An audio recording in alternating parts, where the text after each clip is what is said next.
1 o'clock.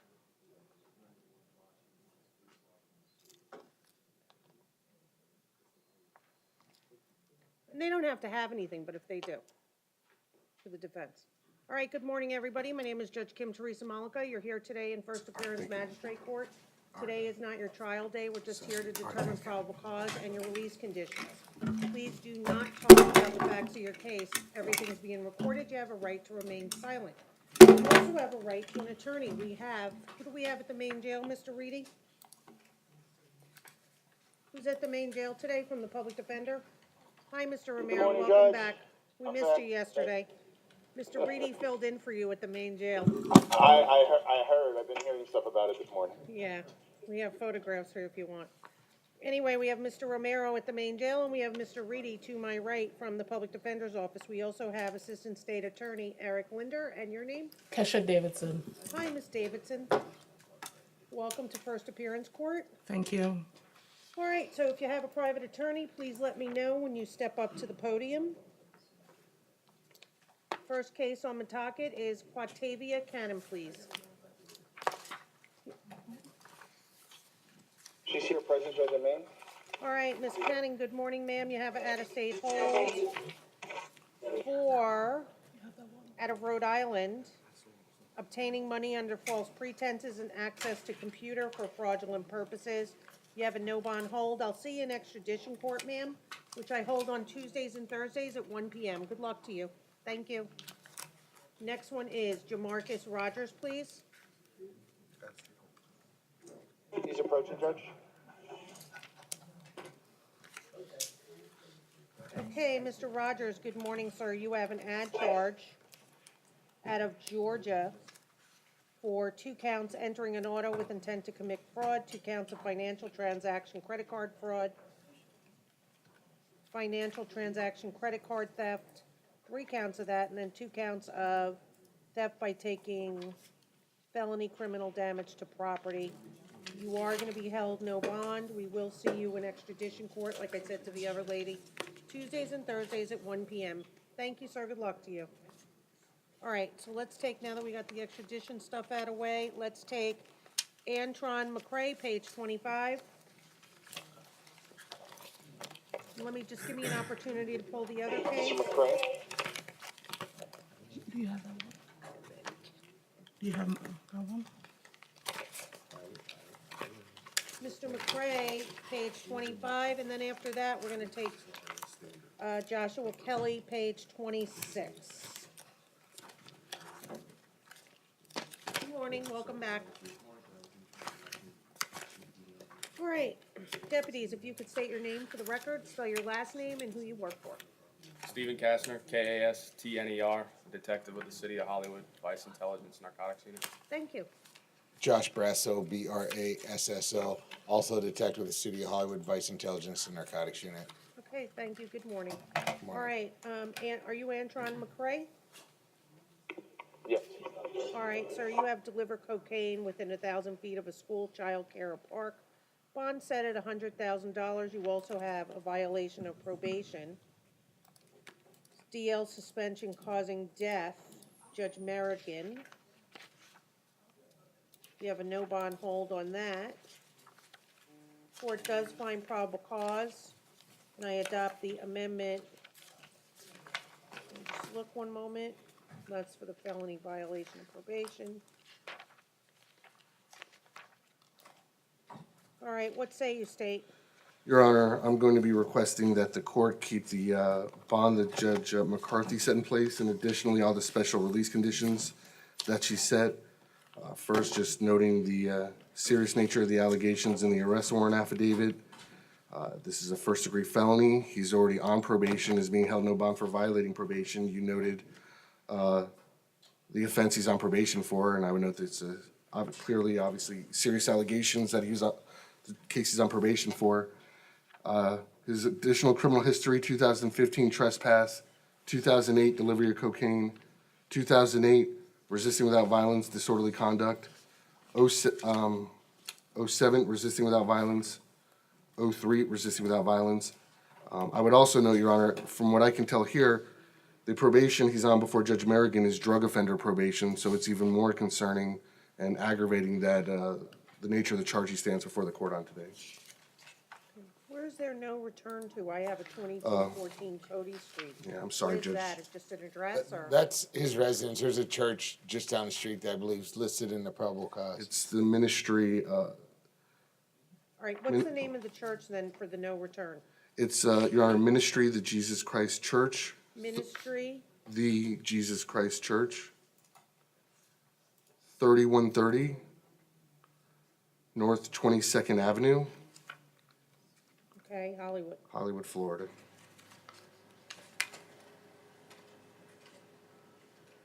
Ministry, the Jesus Christ Church. Yes, ma'am. Okay.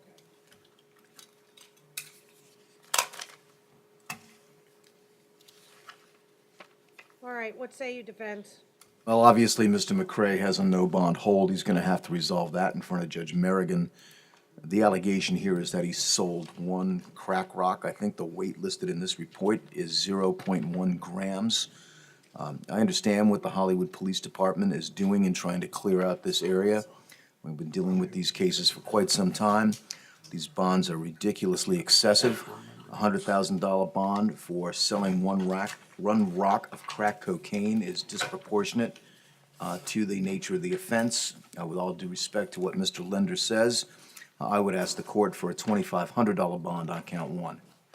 And Judge, I have more information to add. In speaking with Mr. McCrae, he is a father. He's trying to support his two kids. He is employed. He works at a company called CKS Packaging.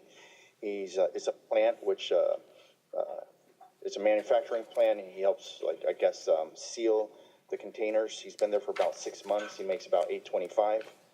The only person that he's going to be able to call is his girlfriend, who works at Memorial Hospital in their cafeteria.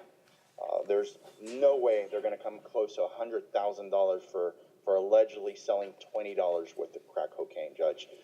It's disproportional, as my colleague stated, and I'd second his opinion as far as the monetary amount.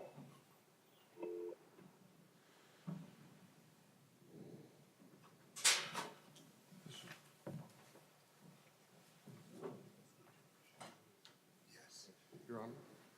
Go ahead. The state's position is the bond is appropriate, not just based on this one, on the act of selling the drugs involved in this case, but the totality of the circumstances, which Detective Brasso has testified before this court on as part of this investigation.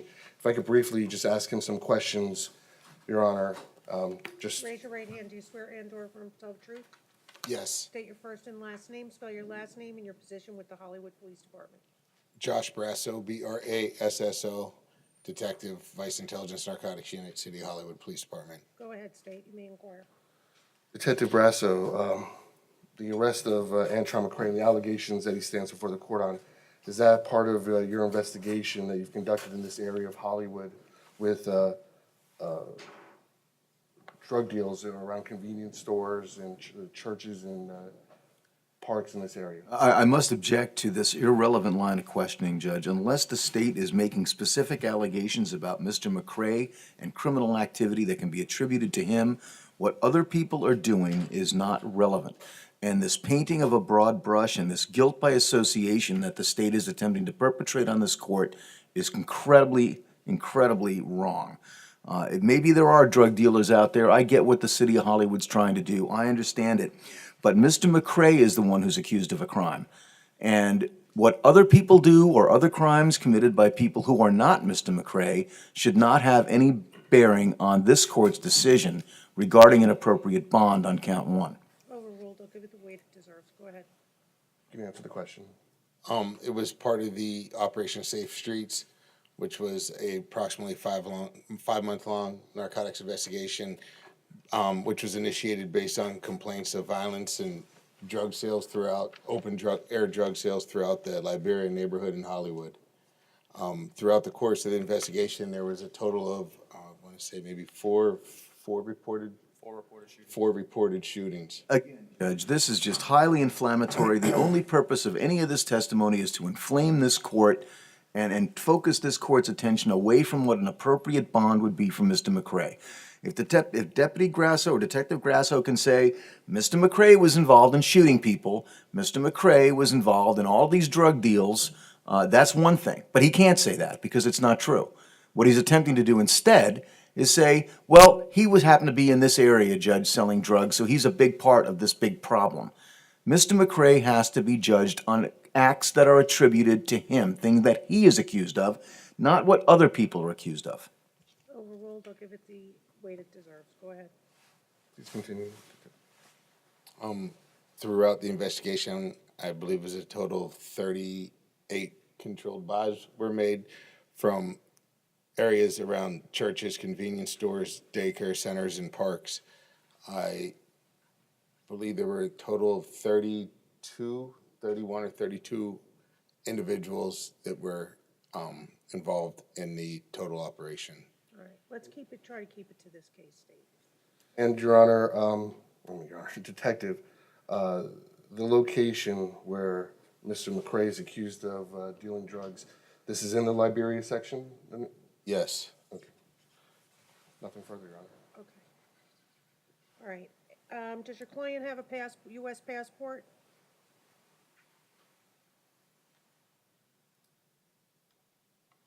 Judge, he is a U.S. citizen. He's never applied for a passport. He doesn't have a passport. Mr. McCray, raise your right Swear, hand. ma'am. Do you swear and/or affirm to tell the truth? Yes. All right, is your name Antron Lewis McCray, M-C-C-R-A-Y? Yes. All right, you may inquire. Mr. McCray, are you a United States citizen? Yes. And in your life, have you ever obtained or applied for a United States passport? No. Have you ever applied or attempted to apply for a United States passport card? No. Have you ever attempted to apply for any other passport from any other country? No. No more questions, Judge. Okay. Are you satisfied, State? Yes, Your Honor.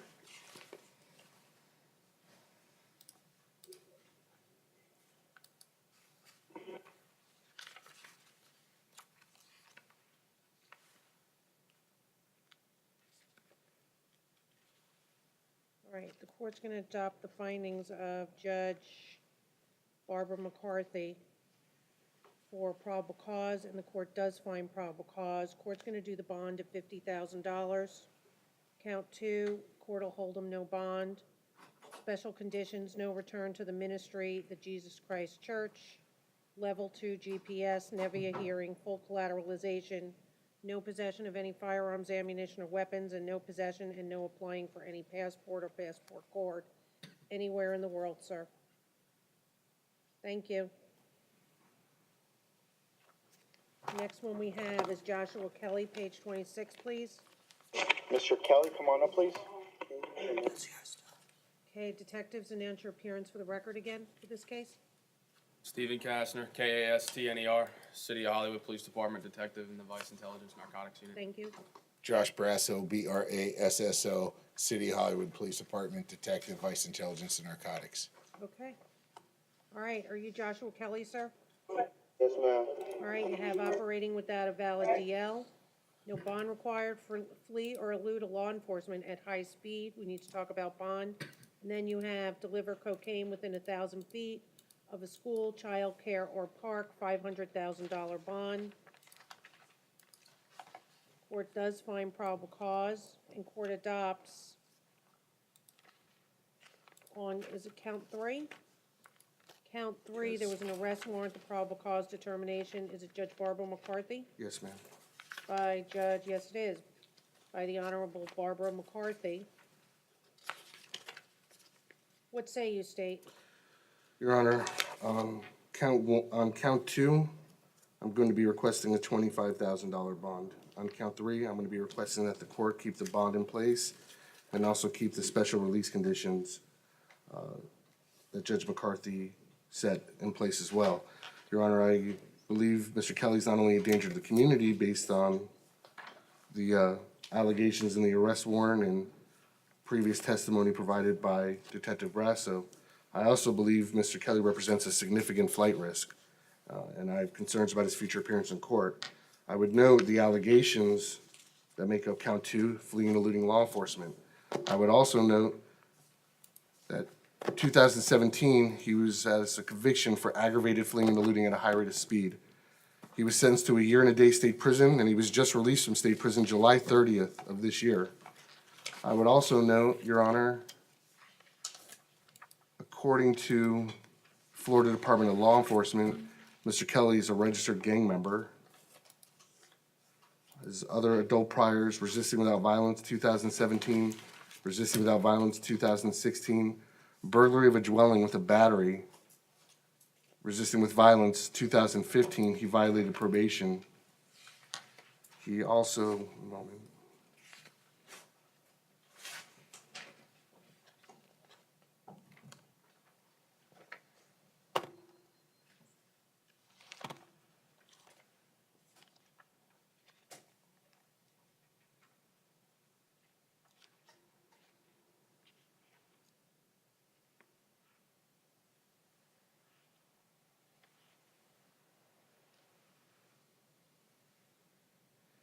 Here,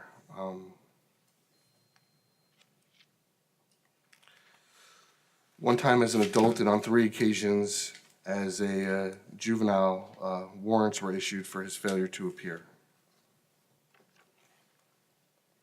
Okay. What say you, defense?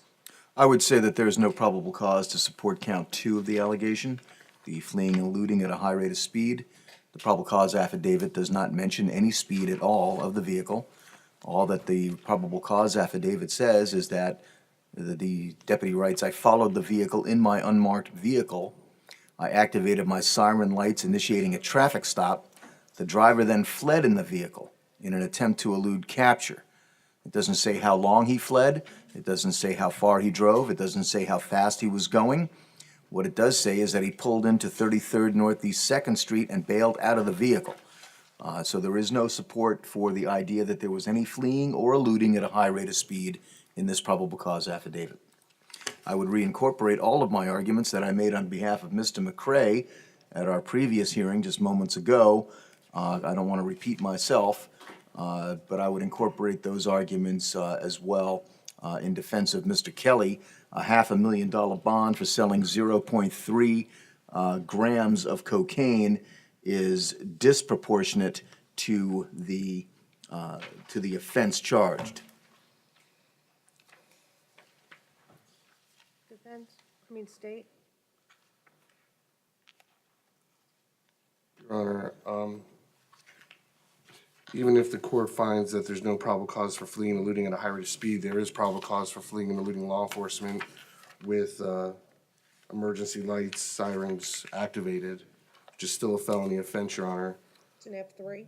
I believe so. Also noting that he didn't just attempt to flee in his vehicle, which I would note had a tag that belonged to another vehicle on it. Maserati. Yes. But then bailed out of the vehicle to elude apprehension as well. Yes, but I would submit, Judge, there is no probable cause to support that allegation either.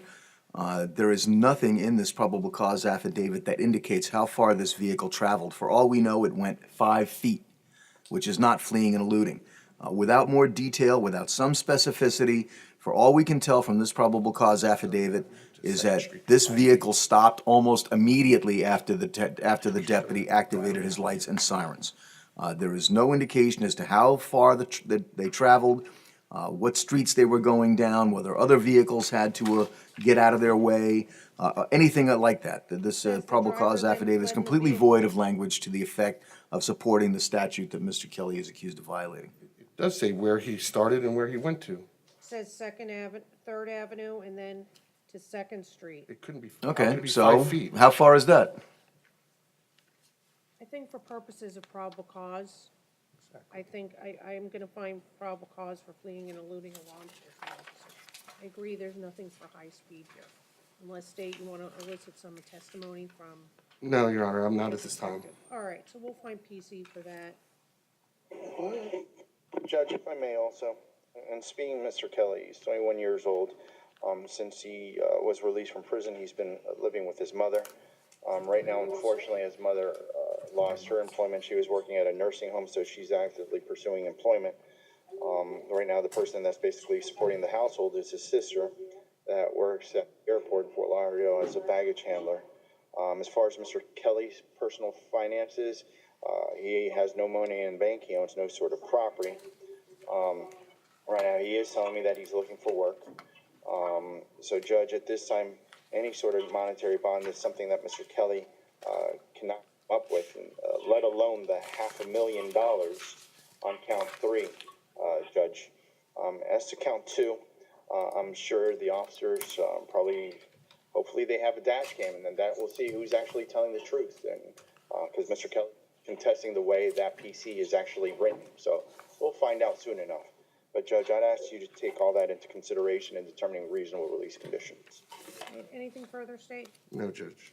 The court does note in the warrant, it does say, Kelly conducted a hand-to-hand transaction with the CI and stated, "Put me in your phone," and then gives the phone number. And then the CI handed Kelly money in exchange for the suspect crack cocaine.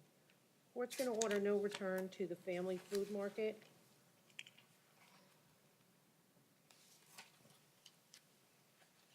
The address again, do you know it? 2910 North 22nd Avenue. 2910 Northwest 22nd Avenue. North 22nd Let me Avenue, see. right? Maybe. Hollywood.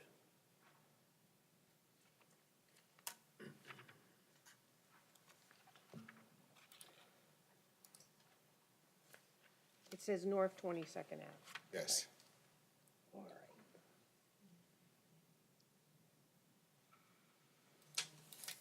All right, no return to the family food market, 2910 North 22nd Avenue, Hollywood, Florida. Does your client have a passport?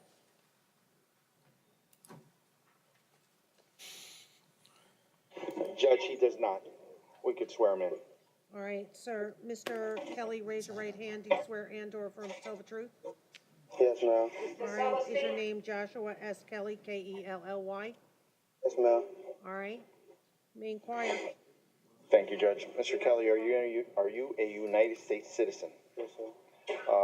Have you ever applied for a United States passport? No, sir. Have you ever applied for a United States passport card? No, sir. Do you have any United States passport or United States passport card in your possession? No, sir. Have you ever applied for any passport from any other country? No, sir. Have you ever applied for any passport card from any other country? No, sir. No further questions, Judge.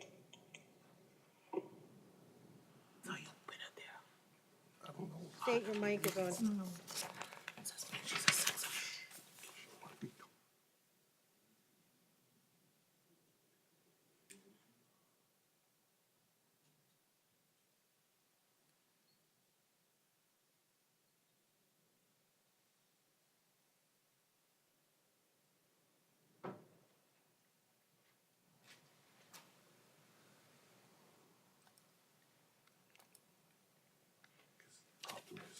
All right, so the operating without a valid DL. There's no bond required. The fleeing, eluding the law enforcement officer. Court's gonna set $1,000 bond. And the deliver cocaine within 1,000 feet of a school. Court will set bond to $250,000. No return to the family food market, 2910 North 22nd Ave in Florida. GPS level 2, Nebbia hearing, full collateralization, no possession of any firearms, ammunition, or weapons, no possession, and no applying for any passport card. Thank you, sir. Good luck to you. Thank you, officers. Your Honor. Detective, I'm sorry. Detectives, have a good day.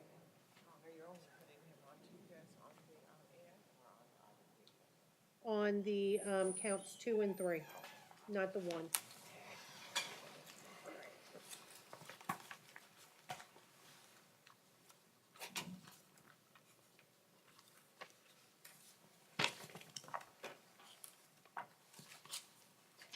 Oh, I see, there's 2. Yeah.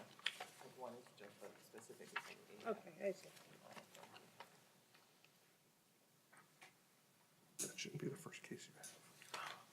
Okay, just let me check. Where's Vivian Wong?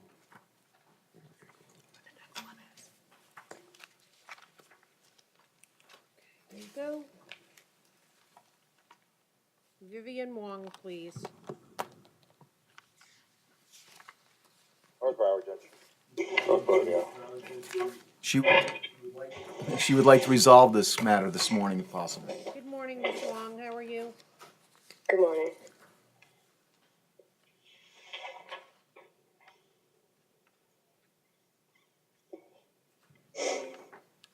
All right, State, do you have an offer on Ms. Wong? Your Honor, it's a withholding of adjudication, court costs, and no return to the location listed. Is that what you want to do, Ms. Wong? What is that? Could you repeat that? Yes, it'd be an adjudication and No, withhold. a withheld adjudication, no conviction on your record, and your sentence would be the time that you've spent in jail, but you would have to pay the court costs. Yes, that would be great. Okay. Thank you. All right, ma'am, raise your right hand. Do you swear and/or affirm to tell the truth? Yes. Your name is Vivian Wong, W-O-N-G. Yes. All right, your attorney, Mr. Reedy, has advised me, State, you have your mic on. Your attorney, Mr. Reedy, has advised me that you can put your hand down, that you want to give up all your rights to a trial and plead guilty or no contest to petty theft. Do you want to give up your rights to a trial, ma'am, and end this case today? Or do you want to come back Yes, and sir. fight your case? No, I would like to end this case today. Okay. So how do you want to plead? Guilty, not guilty, no contest?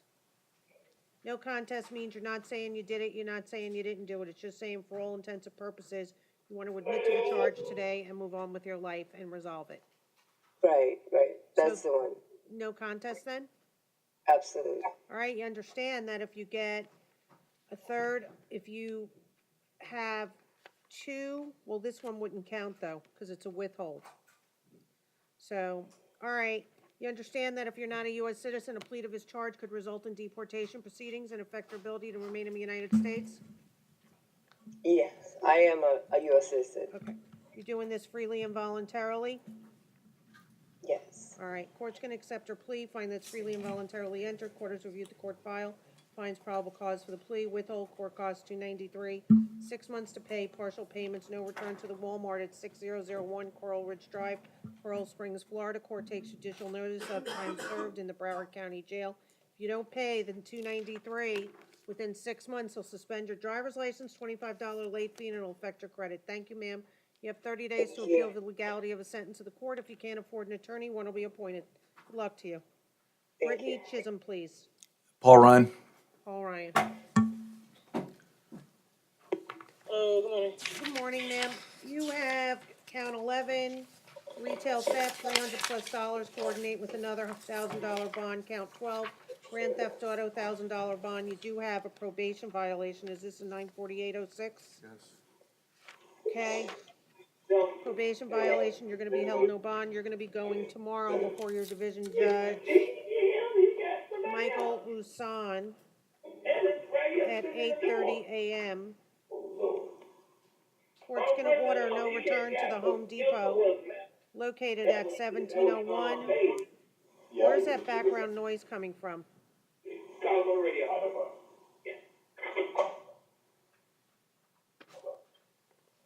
All right, court's gonna order no return to the Home Depot at 1701 West Oakland Park Boulevard, Oakland Park, Florida. What say you, defense? Judge, I explained to Ms. Chisholm that she needs to go in front of Judge Usan on the 20th. I'd ask the court to leave the bonds in place. Unfortunately, Ms. Chisholm also has some other no bond holds in addition to count 13. Okay. All right, ma'am, so no return to the Home Depot, no victim contact, direct or indirect, with the alleged victim in this case, with the initials YP. Good luck to you, ma'am.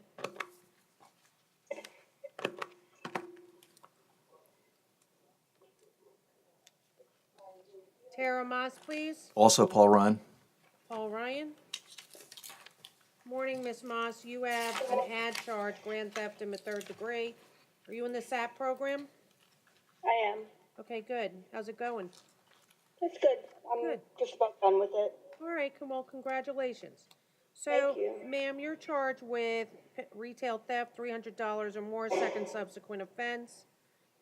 Court finds probable cause, bond set at $1,000. Court's gonna order no return to the Publix located at 402 East Dania Beach Boulevard, Dania Beach, Florida. What say you, defense?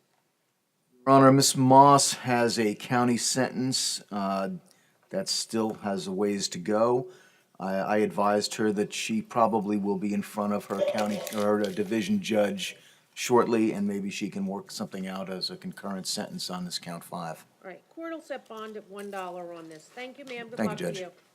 Thank you. Again? Set it off. Doesn't seem like mine. It's usually the clerk's. It's very sensitive. No, I don't mean that in a big. Yeah, that button's really sensitive. We got it here. All right, so we'll go off for 1 second.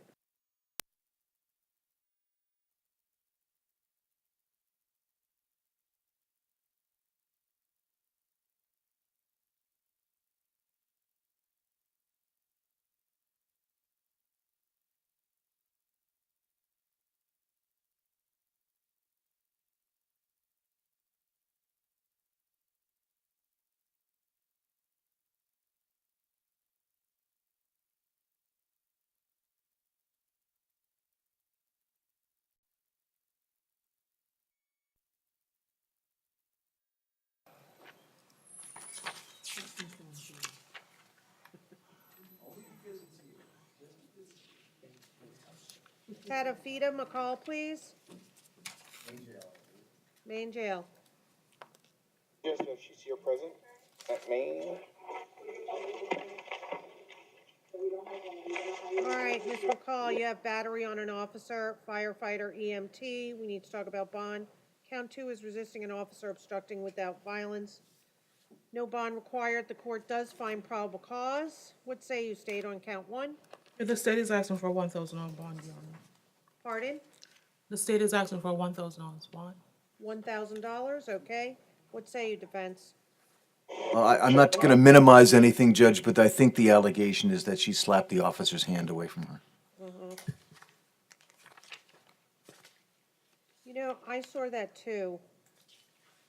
But the only thing about this is he kept having to tell her what to do. Oh, I understand Again that. and again, so. I understand that. All right, so what say you with regard to bond?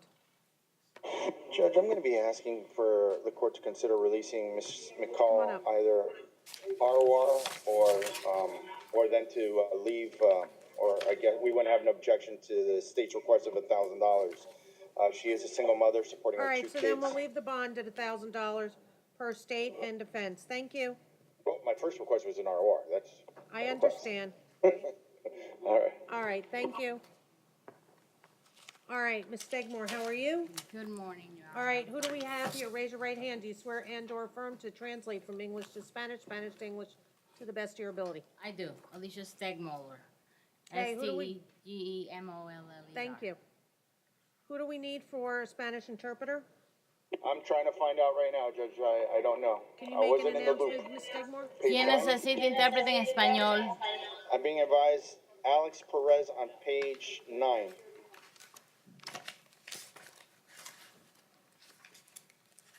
Okay. Anybody else? ¿Alguien más? Let me find out. Anybody at North Broward need a Spanish or any type of interpreter? ¿Alguien necesita intérprete en español? No, you're, we're Good fine. morning. Thank you. Good morning, how are you? Good. Conti? Interpreter ¿Intérprete en español? at Conti? Take that as a negative. Paul Ryan, No, Your Honor. thank you, sir. Thank you, ma'am. All right, so are you Alex Perez, sir? ¿Usted es Alex Pérez, señor? Sí, sí, soy. Yes, I am him. All right, you have a trespass, other structure or conveyance. ¿Tiene instrucción de transporte o estructura? You are no-show at arraignment. ¿Usted no se compareció a la instrucción de cargo? Let me just pull this up and see why Judge Brown did a $5,000 bond. Do you have any idea, State? Anything? Quiero ver por qué la jueza Brown hizo una fianza de $5,000. One moment, Your Honor.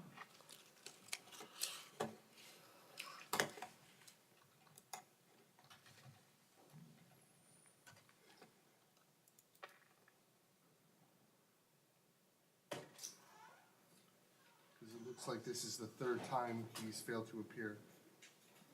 Parece ser que esta es la tercera vez que él And he even posted bond. ha fallado en comparecer y fijó fianza. Yeah, apparently, he actually had a no bond capias that he was ROR on. And then He it didn't show up had again. $500 bond, that was by Judge Goodwill. Let me read the arrest. I don't know the allegation.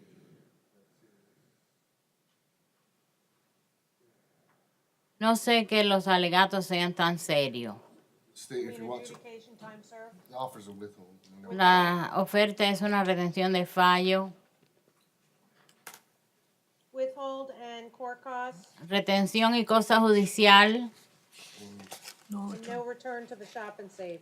y no regreso al shop and safe.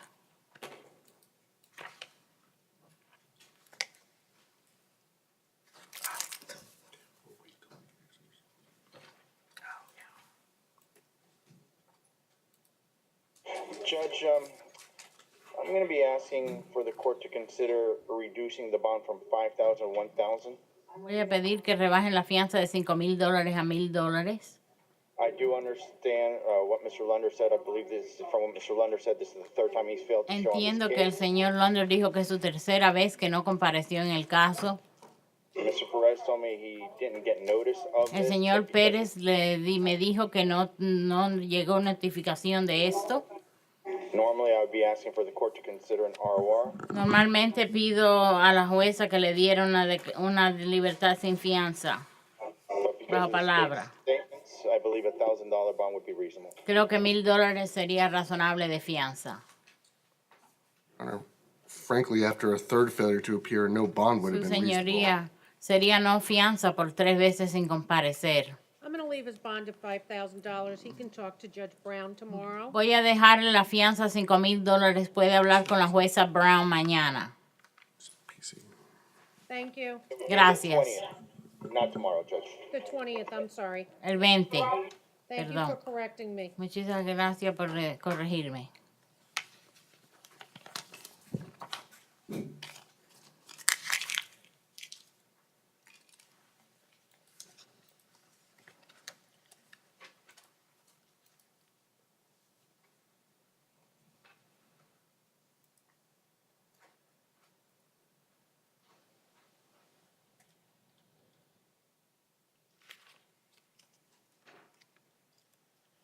Anybody else for the Spanish interpreter?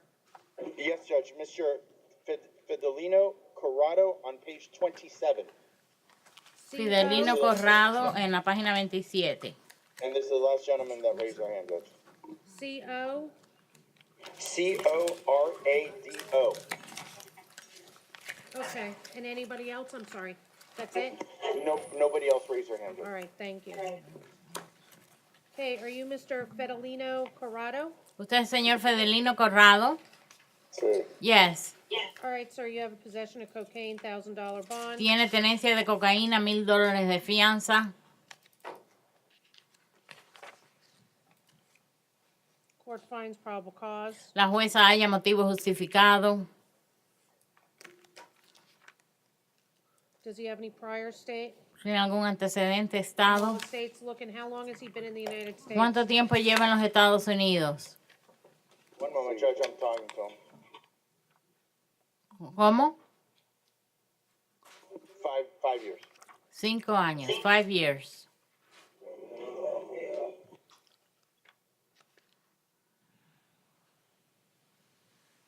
All right, Your Honor. No tiene antecedentes, su ROR, señoría. thank you. Good luck to you, Libertad sir. bajo palabra. Gracias. Buena suerte usted, señor. All right, thank you, Madam Ms. Stegmore. You're welcome. Have a Have a good wonderful day. weekend. Yes, If I you don't see you, too. which I won't, have a nice holiday, okay? You too. Sharon Shepherd, Thank you, Judge. Medical reset, Judge. from where? She's from North Broward, but I've advised that she's a medical reset. No problem, thank you. Rebecca Stampel, please, or North Stampel? Broward. I'll be asking for an ROR on Miss Stampley.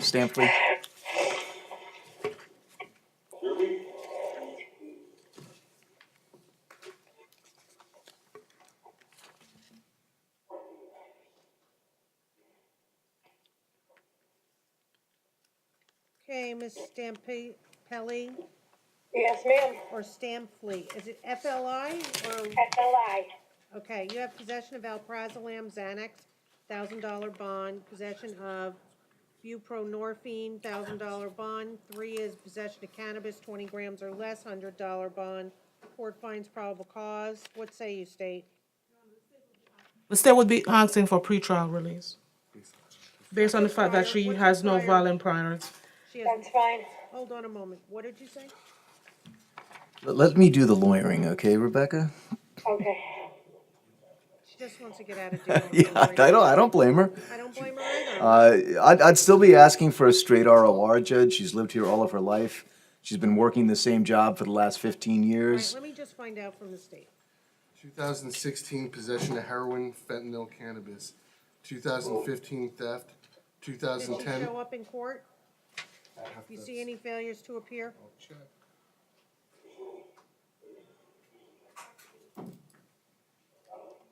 If there's no failures to appear, I'll ROR. If not, I'll put her on pretrial. Fair enough.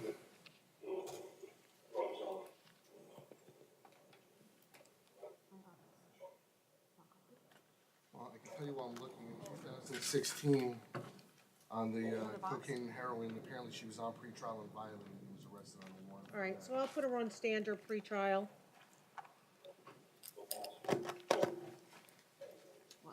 Rebecca, they're gonna give you a map. You need to report there within 20, well, I guess Monday.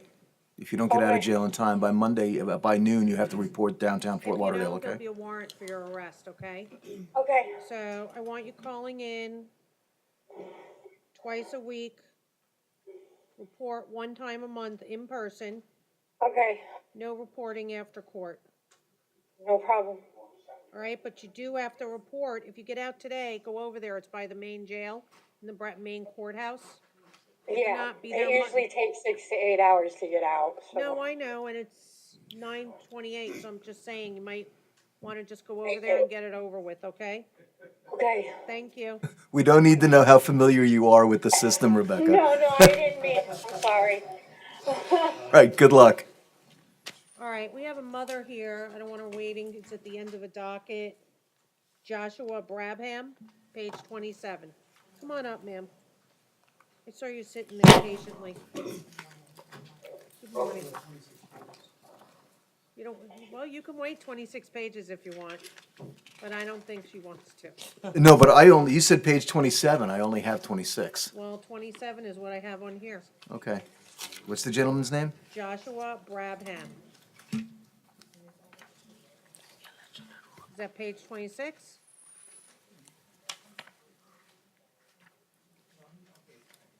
'27. Oh, I don't have a page 27. Thank you. All right. I don't think I Okay, do. Mr. Brabham, your mother is here. Do you see her?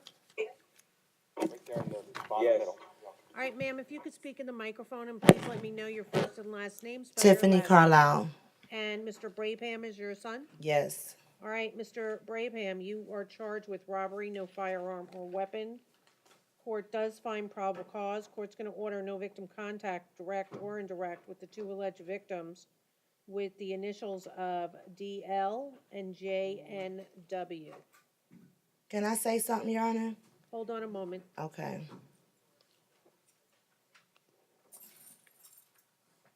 All right, go ahead. This is the 3rd time that Joshua has been accused of doing something for this other young man, Joshua. 2 times Miramar, after holding him for 4 hours, let him go. 1 time he was arrested. 2 years I went through Judge Williams with the other Joshua from yesterday, and finally, after 2 years, Judge Williams, dismissed the case. And I'm like, here we are again. Like, it's clear as day. If they would have watched the video, I watched the video. Kids, YouTube it. You see what Joshua is fighting. So I don't understand, how would you stop the city bus 5 minutes up, take all the boys off, and my son is study telling you, I'm going home. I had nothing to do with that. He get all A's. He does not get in trouble. Thank God we are not in 9th grade when he's doing what he's supposed to do. And it's like every time you turn around, they had him one day, this young man, I guess, was stealing packages. So I'm looking for my son and I can't find him, and they have him. Thank God for the homeowner who had a video camera, but he kept saying it was the wrong Joshua. It's not me. So he's saying for 4 hours they had him there, and he's telling them it was not me. And this is a serious charge. It is a very serious charge.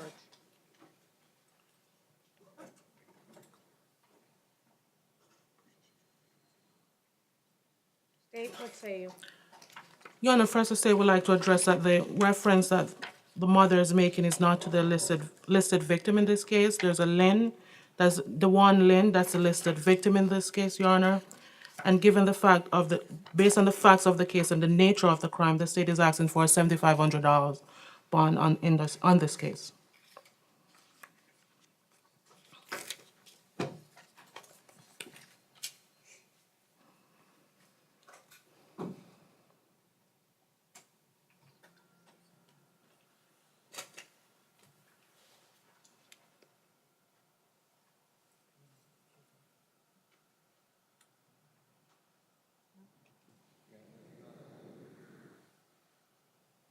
Two alleged victims, but the person, that individual that his mother's referring to is not the person that identified Mr. Brabham as the person that committed the strong arm robbery. It was the other individual.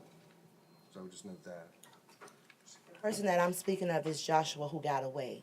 I don't know the little boy who the victim was, but I know when I saw the video and I saw the Joshua who they said it was that was fighting, and I saw the kids running, I saw the kids who got on the bus as well. I don't know who the young man whose cell phone or whatever they took from him was. Defense? In reference to what the PC affidavit says, Judge, I don't know if Mr. Reedy has any comment on that. However, in speaking to Mr. Brabham, as the mother did point it out, he is going to school. He's a senior. He's been here his whole entire life. He's 18 years old. He's right now scheduled to take the SATs the first Saturday in December. He is hoping to go to FAMU. Judge, he lives with his mom. As far as what Mr. Brabham can afford to post, he advises he's not working. He has no sort of monetary income. He's going to be solely relying on his mother to post a monetary bond if the court gives a monetary bond. But we would be asking the court to consider releasing him on non-monetary conditions for standard pretrial. In the contrary, Judge, if not, we'd be asking for a minimal bond of $1,000 on Mr. Brabham's behalf.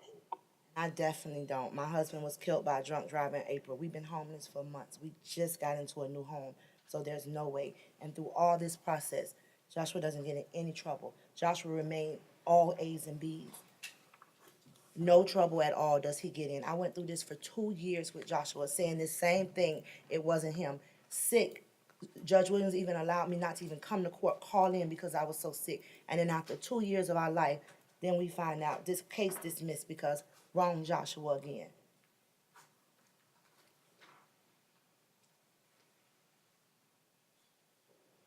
State, do you have any further response? No, Your Honor, the state stands by its first argument.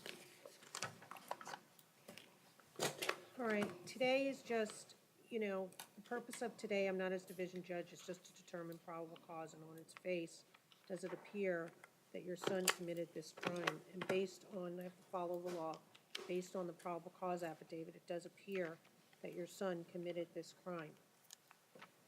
So, court's gonna order no victim contact, direct or indirect, with DL, JNW. I don't know if, does it say they go to the same school? I don't know if they go to the same school. If they do, that's gonna be an issue. You can speak to Mr. Reedy. I am gonna do a GPS, which is an ankle monitor. I will do an open schedule. Court's gonna do a $2,500 bond, which means you'll have to come up with $250. He has to pay the bond before they'll fit him for a monitor. Ms. Patrice, would you like to get her information now, or? Okay, all right, so ma'am, just have a seat. Thank you, everybody. They're gonna just verify that he can live with you. Good luck. You're welcome. Sarah Uribe. Sarah Uribe.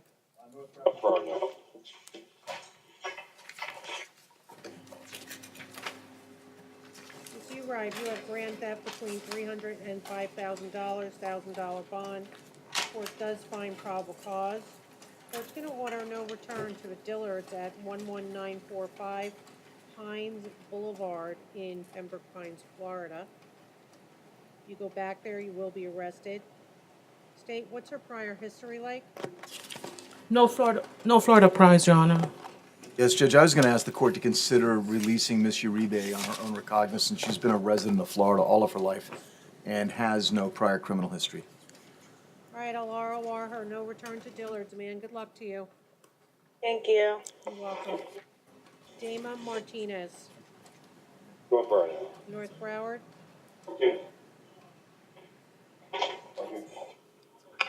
All right, Miss Martinez.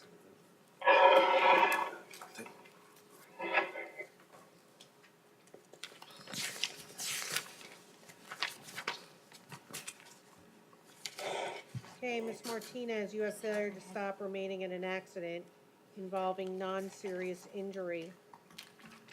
Court does find probable cause.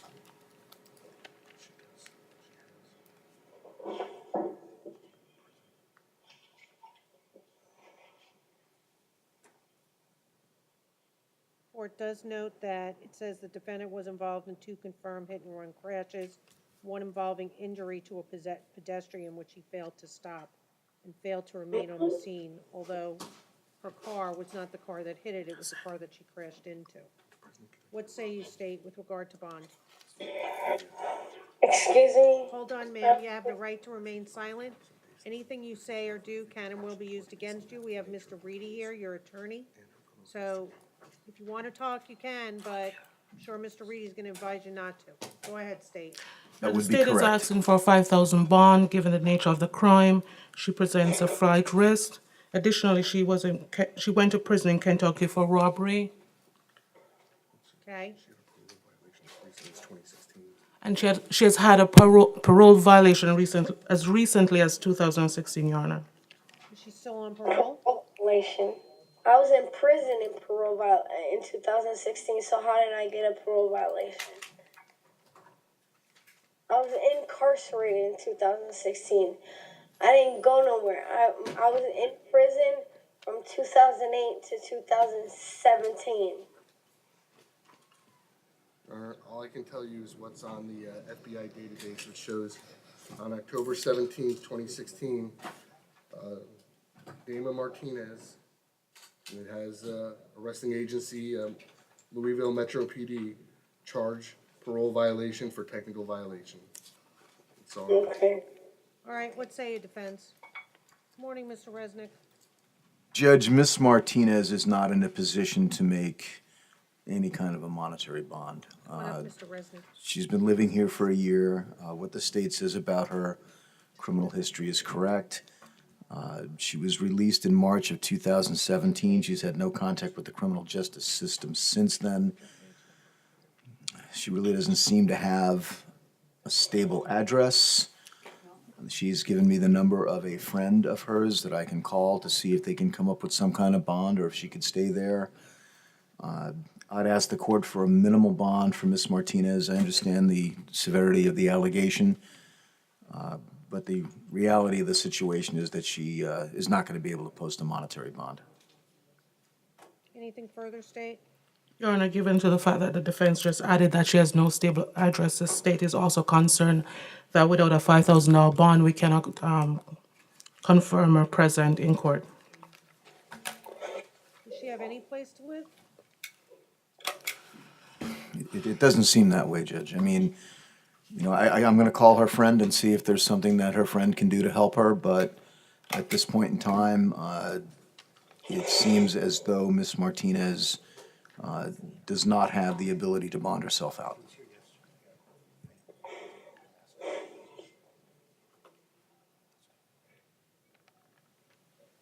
Judge gave me this. Yeah, but you put the name on it. Let me see if I can find it. Oh. As soon as I find it, I'll give it back to her.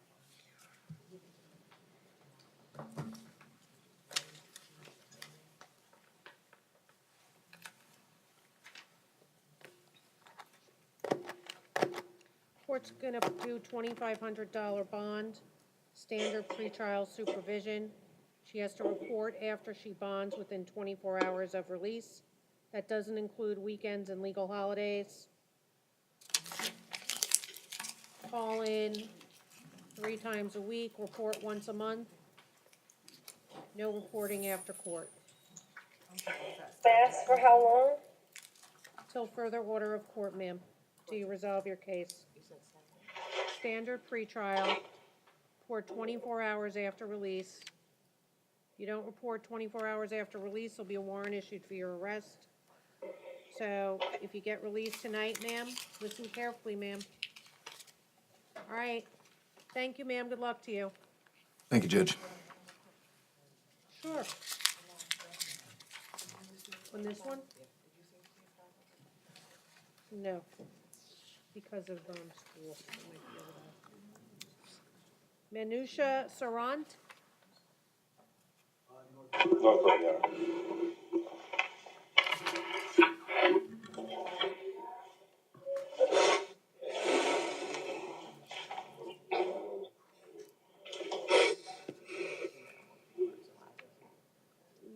Yeah, I mean, if the school's okay with the school, I'm gonna let them take care of it. Manushka Sarant, North Road, yeah. thank you. All right, Ms. Sarant, you have grand theft between $5,000 and $10,000 bond. You have larceny of a credit card, no bond required. Court does find probable cause. What say you, defense? Your Honor, I'm going to ask you to release Ms. Sarant on her own recognizance. She's, I don't know if the state objects, but she is a lifelong resident of Florida. She has, Priors? Yes, Your Honor. She has Oh, okay, I'm sorry. Go ahead. resisting officer without violence. She pled no contest. In 2010, 2008, aggravated.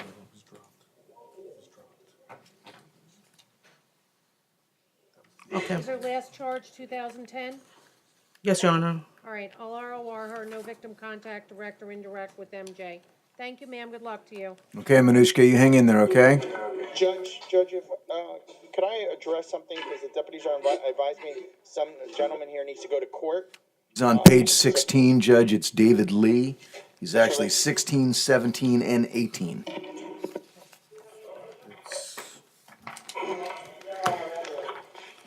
So when you're done, you'll be able to go to court.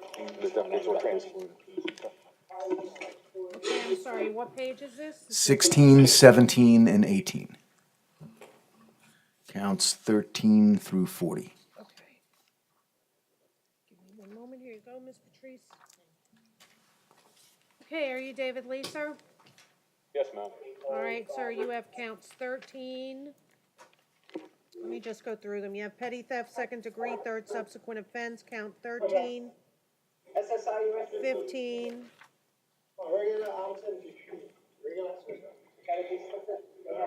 Those are $2,000 bonds. You have petty theft, first degree property between $100 and $300, $100 bonds.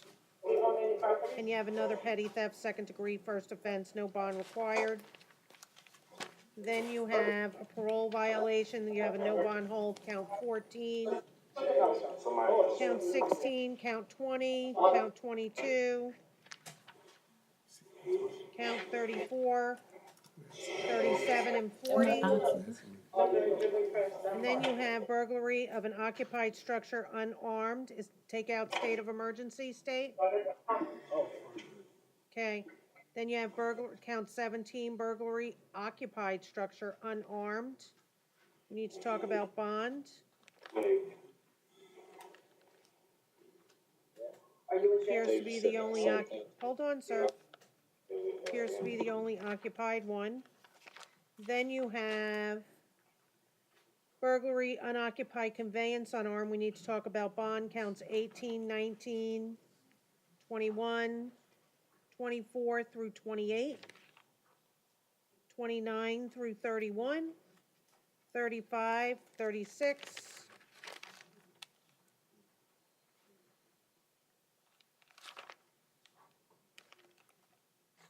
38. Did the parole violations. Then we have burglary authorized emergency vehicle unarmed. We need to talk about bond. I believe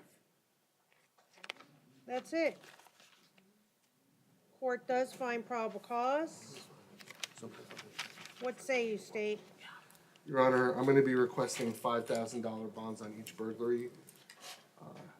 After today, Mr. Lee will be held on, I think, 21 or 22 total burglaries. It's quite clear he is a danger to the property and the community when you consider how many burglaries the court has now found probable cause for, considering what he's on parole for, multiple burglaries, unauthorized possession of driver's license or ID cards. Your Honor, since 1993, he's consistently been in and out of prison, in and out of jail. Escape, burglary of a dwelling, felony drug offenses, other burglaries, felony batteries, possession of firearm by a felon. He's been qualified as a habitual offender. And obviously, as the court can see, his most recent case that he's on parole for, he was sentenced to 3 years in 2016. So he hasn't been out of prison very much time. Okay, what say you, defense? Judge, I do realize he has a bunch of current no bond holds. He has other parole no bond holds that we're dealing with today. At this time, Judge, we know he'll have to appear in front of his division judge to try and see some sort of relief for the bond amounts. The only question Mr. Lee has, and it's in reference, from what I can see from my paperwork, in reference to count 17, the state of emergency. He just wanted to know what are the facts that led to a finding of probable cause. We deleted the state of emergency. Oh, we did? Perfect. Then nothing to add from the defense at this time, Judge. All right, so court's gonna keep all the bonds in place on all the burglary charges. We're gonna do $5,000 bonds each. So 17, 18, 19 is 5,000 each. 21 is 5,000. 23 through 28 are 5,000 each.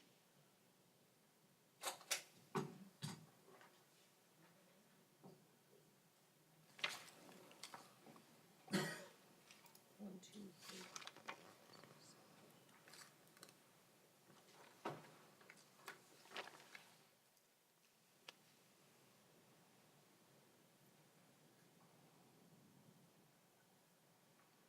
Count 32, I will change it to a $1 bond. Count 33, 1,000. 35 and 36 are 5,000. So the only one I'm changing, Devin, is the 32. All right, but all the HGs, I'm gonna make as the state requested. The defense had no objection at this point to $5,000 bonds. State, do we gonna do no victim contacts in this case?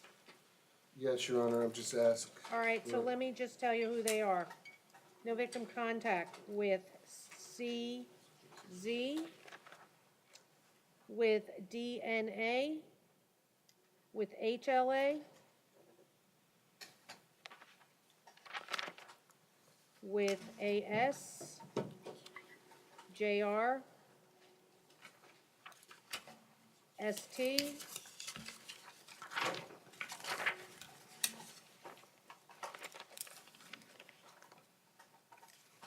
MC, MTH,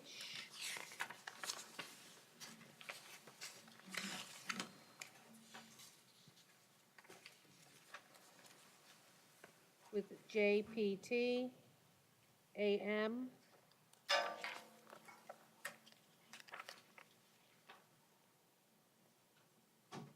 with JC. Is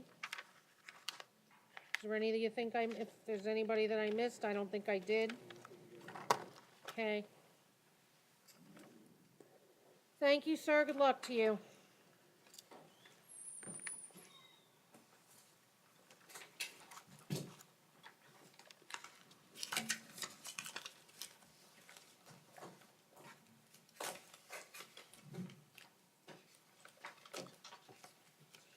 know what, let's take a couple-minute break so everybody, because we got more to go through, so let's just take a break for a couple moments.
All right. Judge, just to let you know, I actually just got another supplement. For who? Kevon Jordan. I'm putting his name. You're gonna give it to me now? Do you want me to, or do you want? Sure. Yeah, I'll give you whatever you want. So I'm gonna call, that's all right. Read it during. All right, so Mr. Shade would like to roll his cases to this afternoon. So let's call Mr. Zabo. Where is he? Mr. Zabo, your attorney is gonna be here at 1 o'clock. Okay? 1 o'clock? Yes, we'll reset you to then. We have to reset until then? Yes, Can I represent myself? sure, if you want to.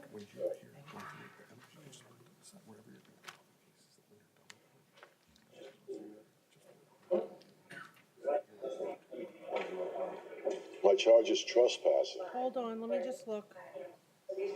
Says trespassing where signs posted. There were no signs posted.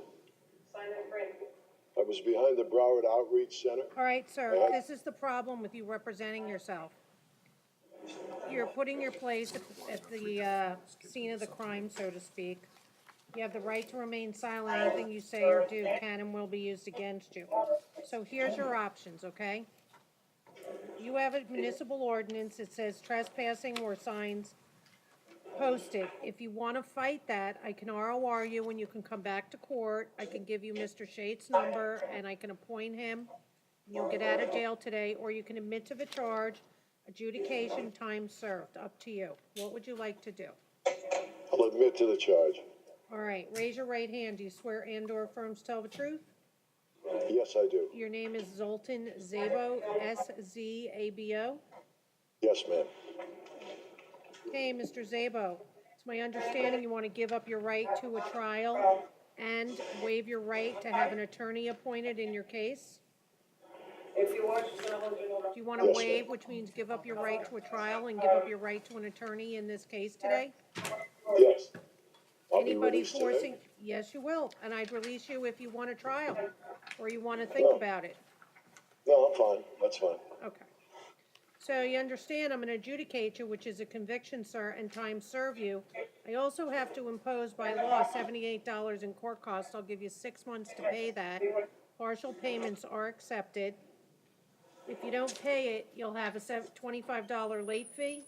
You'll also, it'll affect your credit, and your driver's license will be suspended. Do you understand that? Yes, can I pay it today when I'm released?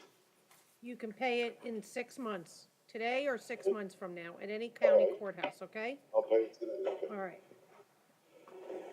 You also understand, are you under the influence of any alcohol, drugs, or medication? No, Ever been treated for a mental illness? no, You're also giving up your right to have the state or the city of Hollywood prove their case against you. You understand that? You're giving up that Yes. right? Okay. Court's gonna adjudicate your time, serve you $78 in court costs, 6 months to pay, partial payments accepted. Thank you, sir. You have 30 days to appeal the sentence of the court. If you can't afford an attorney, one will be appointed. Good luck. thank you. All right, so next one's going to be Rhinell, or Rihel, I'm sorry. Where is Mr. Rihel? I'm right here. Yes, Good morning, Mr. Rihel. good morning. You have 2 capious misdemeanors, possession of alcohol in the beach area, and possession of alcohol, beach, public area. So, court can, I'm gonna incline to set your case to 1 o'clock today, because Mr. Shate, your attorney, is not available. If you'd like to waive your right to an attorney and admit to the charge, the court will do an adjudication, time served. It's up to you. You want to fight your charges? You want me to appoint the public defender and reset your case to 1 o'clock? Or do you want to admit to the charge today?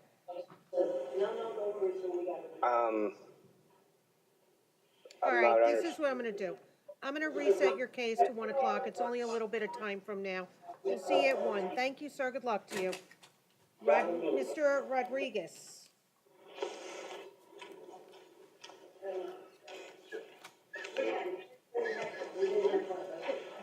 where is Nigel Rodriguez?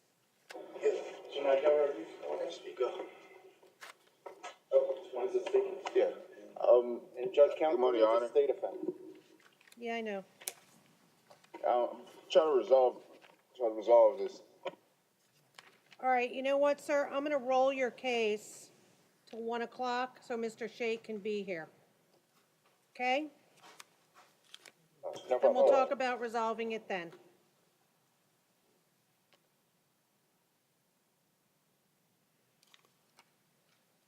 Okay, Kevin Cherry. Main jail. Yes. Mr. Cherry, you have KPS misdemeanors, 2 of them, $500 bond each. Going before Judge Poll tomorrow. You have possession of cannabis. Oh, she's. Driving while license is suspended. Court does find probable cause. Says you no-showed at arraignment on October 3rd, 2018. Court finds probable cause for the KPS for your arrest. What say you, defense? Judge, in speaking with Mr. Cherry earlier this morning, he wishes to resolve both matters, count 1 and count 2. Okay, can I have his driver's license, Madam Clerk, for Kevin Cherry, please? Thank you. Kevin Cherry. Thank you. All right, State, do you have an offer?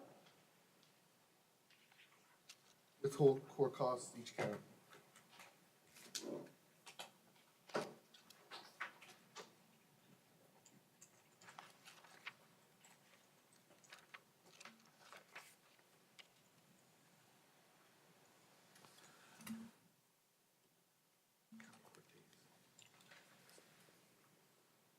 Judge, in speaking with Mr. Cherry, he wishes to accept the state's offer. All right. Withholding court costs on the possession of cannabis and the driving while license is suspended. 293, how does he want to plead? No contest. Okay, you want to give up all your rights to a trial, sir? Yes. All right, withhold court costs on each count, 293 on each count, or each case. I'll give you 6 months to pay. I'll tell you what, I'll give you 1 year to pay. Partial payments are accepted. Sir, they have a driver's license clinic coming up. I don't know why you don't do it. Your driving record's not that bad. So what they do is they enter into a payment arrangement with you. You'd have to pay the late fees and costs, but you have to sign up before December 5th. And they only do it like twice a year.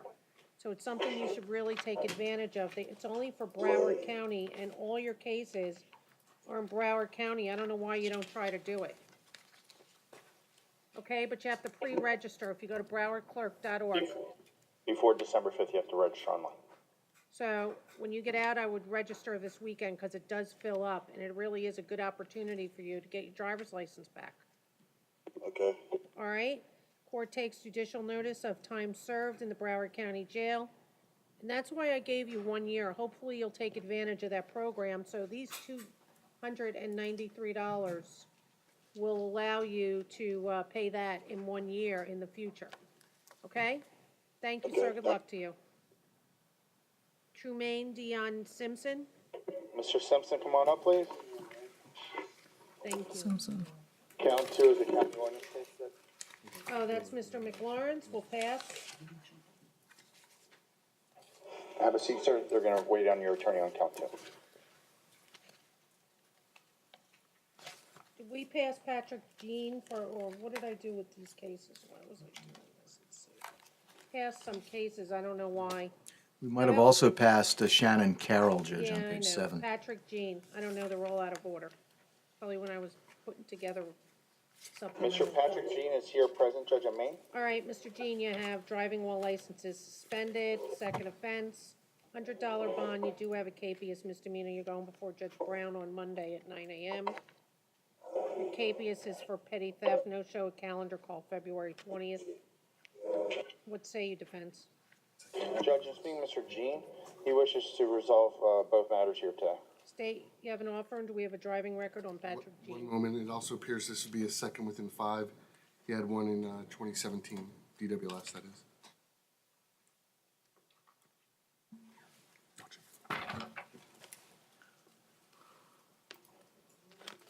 Jean.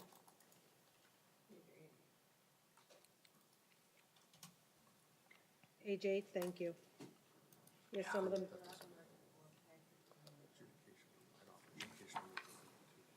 Thank you. Maybe we have it under an alias. Nope. Last name Jean? Your Honor,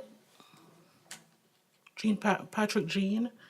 The state's offering count 1 is adjudication, court costs, count 2, withhold court costs, no return to the incident location. Walmart. It's a Walmart at 3001 North State Road 7, Lauderdale Lakes, Florida.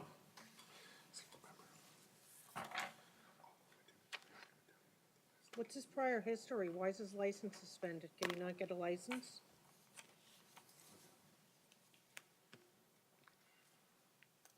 Does he want to try to clear up his license? Is that an issue, Mr. Romero, and not resolve the driving while licenses suspension case today? Let me ask, Judge, thank you.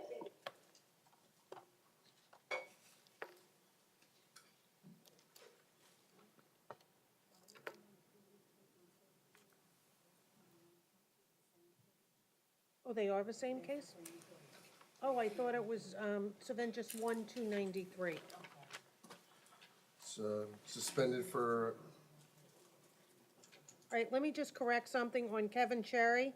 Clerk told me that it's very hard to read this writing, but in any event, it's only $293 on count 1, so you might want to tell Mr. Cherry, it's not 293s, okay? Mr. Yes, Romero, sir. thank you. Judge, and speaking to Gene, he does wish to, I was talking to him a little bit, I'm gonna probably talk to him a little bit more right now, as far as taking advantage of that program that I believe is gonna be happening at the Broward County Courthouse to try and restore his driver's license.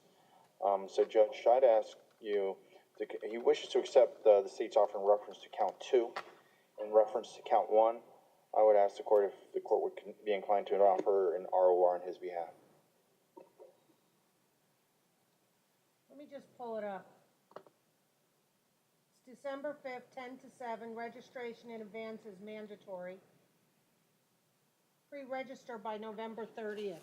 So you better be telling people when I'm out of town, next week, okay? Oh, you're out of town? Yeah. Nice vacation, okay. Yeah, you'll have Judge Hurley on Monday, Judge McCarthy on Tuesday, and Kathleen McCarthy. And Wednesday is Judge Evans unless someone decides to change, okay? Okay. All right. All right, so we'll ROR him on the driving while license is suspended. Sir, raise your right hand. Do you swear and/or affirm to tell the truth? Yes. All right, put your hand down. Your attorney, Mr. Patrick Jean, Jean, has told me that you want to give up all your rights to a trial and admit to the charge of possession. Is it possession of cannabis? No, it's a petty theft, Judge. Sorry, to the petty theft charge. That's right, no return to the Walmart. You Yes, want to Your plead guilty, not guilty, no contest to petty theft? Honor. No contest. And you want to give up all your rights to a trial? Yes, Your Honor. All right, court's going to accept his plea, find that's freely and voluntarily entered. Court has reviewed the court file, finds probable cause for the plea, withhold court costs, no return to the Walmart at the address listed. You heard the address from the state. Sir? Yes, Your Honor. Okay. 293 in court costs, 6 months to pay, partial payments accepted. Court takes judicial notice of the time that he served in the Broward County Jail. You have 30 days to appeal the sentence of the court. If you can't afford an attorney, one will be appointed, sir. Thank you. Good luck to you.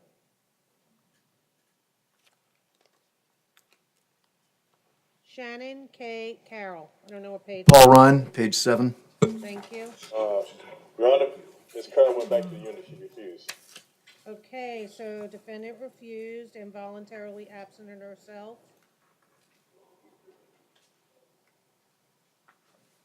She has no bond holds on counts 3, 6, and 8. I would ask the court to leave the bonds in place on the other counts. Okay, from first appearance magistrate court. Court finds probable cause.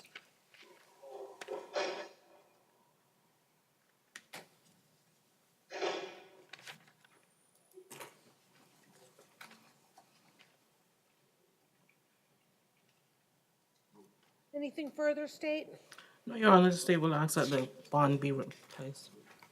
All right, so grand theft, 1,000, Ford, altered bill on 5, 1,000, probation violation, no bond, same as 8. 7 is petty theft, second degree, 750. Thank you.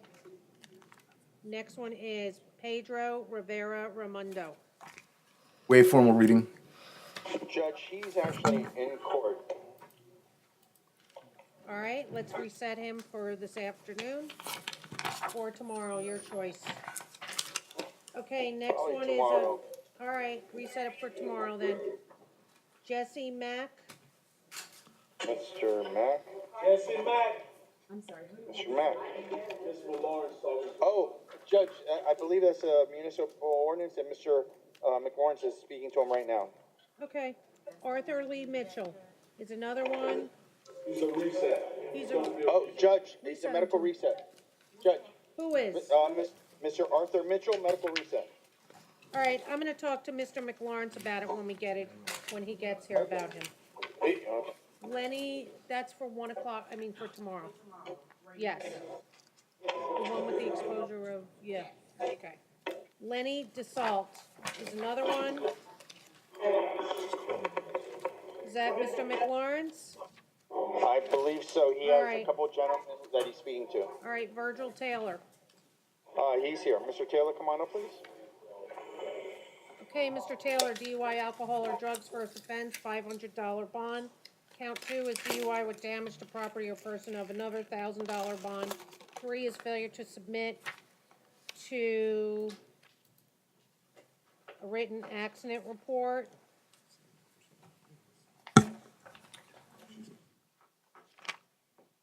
It's actually not for magistrate, it's no proof of insurance, actually. And 4 is careless driving. Do you know that it says failure to submit written accident report to state? It's actually no proof of insurance.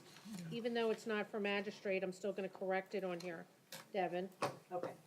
All right, court does find probable cause, total bonds 1,500.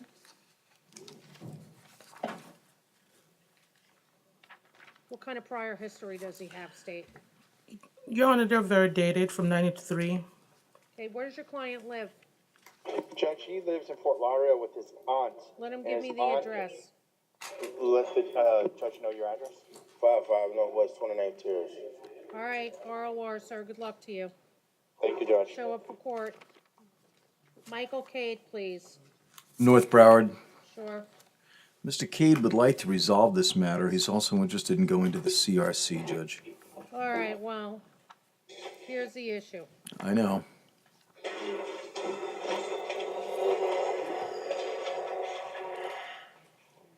Mr. Cade, you have trespass after warning, structure, or conveyance. Yes.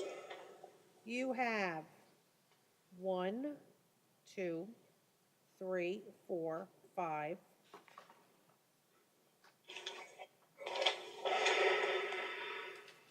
6, 7, 8 previous trespass warnings and trespass arrests.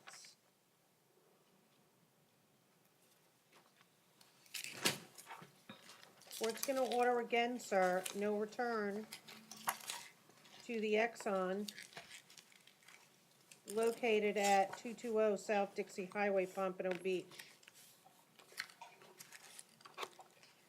Not inclined to resolve his case. State, what's your plea offer? Adjudication 20 days in Broward County jails, Your Honor. This is his 9th arrest this year and arrest at the same location on 11/8/18. So why do I continue to keep coming to court to resolve the case when that's supposed to stop trespass, isn't it? And they have me on camera buying from the place in front of with permission from the owner. All right, I'm gonna leave, you know what? I'm gonna leave the $100 bond in place. I'm not inclined to resolve it unless he wants to take the 20 days. I don't even know if, I wouldn't encourage that, Judge. It might be a situation where Judge Lerner Wren could be of assistance. And I'm looking over the notes that we have in our file from the times that Why we've don't you speak to him? represented Did him. you speak to him and find out? It's been No, an I hour. already know. Okay, so Judge Wren it is. Thank you, Judge. Okay, sir, good luck to you. Thank you. No return to this Exxon.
Can I have an extra one of these?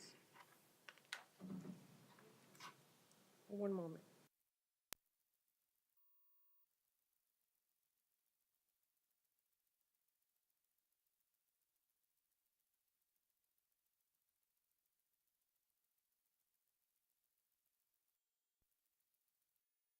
All right, Berthan, Celestine, and the no victim contact affidavits. Celestine is here at Maine, Judge. Come on up, Mr. Celestine.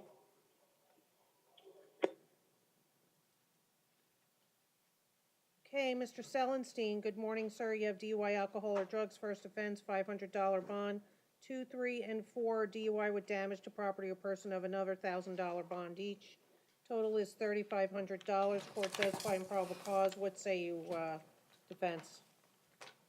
Judge, if the state can confirm he has a clean record, I'll ask for an ROR. If not, just leave the bonds in place.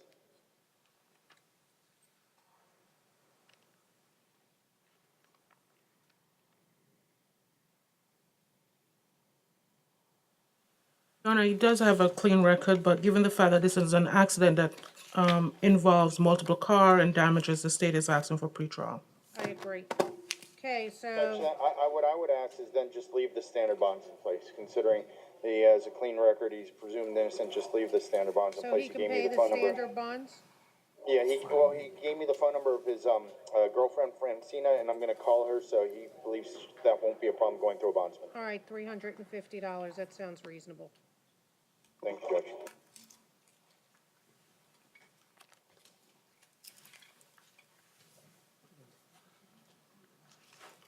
Wayne Beckford, please. All right. Waive formal reading. Paul Ryan? Your Honor, Yes. if I could be heard, I don't even think we need to get that far. This should be deleted from the docket. He pled this case out, I believe, yesterday. You know, I was wondering, I saw, this is Judge Shear, right? Yeah, I think it's just a mistake that it was included on the All right, docket. so let's delete from docket. Yes, Judge. I did speak with his public defender this morning. Ms. Stein indicated the case has been resolved. Yeah, On and Justin all- Griffiths, I think, just was for the the state. record, on all counts, 13 through Hold on, okay. 34, correct? Yes, ma'am. Okay. So delete them from the docket. Kevion Jordan, Also, Paul Ryan, Judge. Paul Ryan. Mr. Jordan, not here, Your Honor. Mr. Jordan, you have an ad charge. Is this 8 or 3? This is 8. Robbery by sudden snatching with a firearm or weapon. Thank you, Devin. Robbery with the firearm. Okay, I have a corrected booking report. It says it's not an F2, it's a first-degree felony. Court does find probable cause. Court's gonna order no victim contact, direct or indirect, with the two victims with the initials KM and YR. So, Don't say anything, sir. You have your attorney here in court. You have the right to remain silent. Anything you say or do can and will be used against you.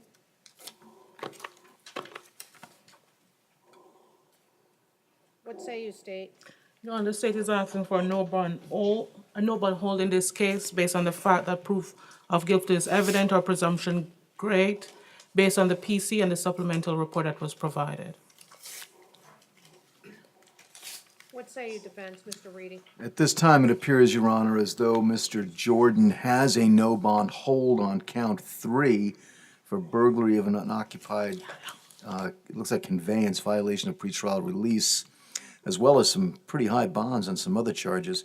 But based on the no bond hold, we would defer any argument regarding proof evident presumption great until such time as Mr. Jordan can appear in front of his division judge for a bond hearing.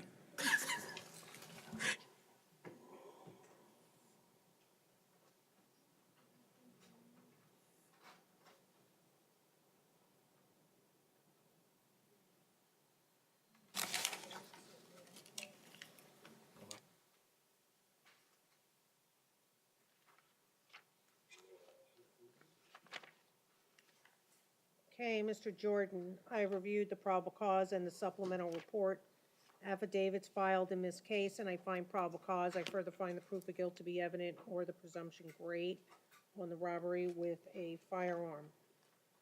Therefore, you're going to be held without bond on this charge, sir, pending further order of the court. This order is without prejudice for you to file a motion to set bond with your assigned division judge and request a hearing under State v. Arthur. Love, sir. It appears Mr. Jordan has a court date on Monday of next week in front of his division judge. All right, so you'll see, who is that? Which judge? It is Okay, and make sure you. Judge Dennis Bailey. Okay, thank you. You'll see Dennis Bailey on, Judge Bailey on Monday. Your Honor, the state would also request a no victim contact. I said that, no victim contact, direct or indirect, with KM and YR. Madam Clerk, I need the supplemental report attached to you, the findings. Okay, thank you. Oh, and the corrected booking sheet.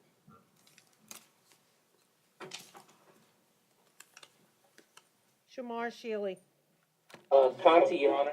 Conti. Morning, Your Honor. Good morning. Okay, Mr. Shealy, you have add charges, burglary, dwelling, or structure, grand theft of a firearm, $1,000 bond. You have a no bond hold on the burglary. Court does find probable cause. Court's going to order no victim contact, direct or indirect, with the alleged victim with the initials KM. And I'm also going to order no return, sir, where this incident allegedly occurred Yes, ma'am.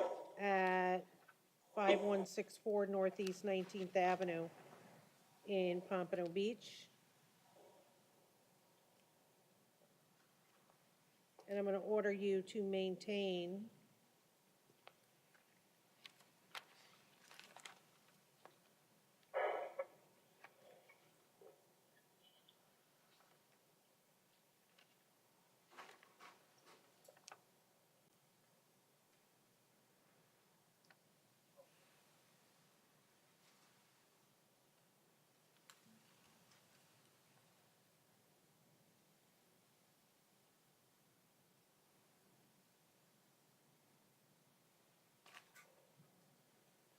maintain 1,500 feet minimum from the alleged victim and the address, sir.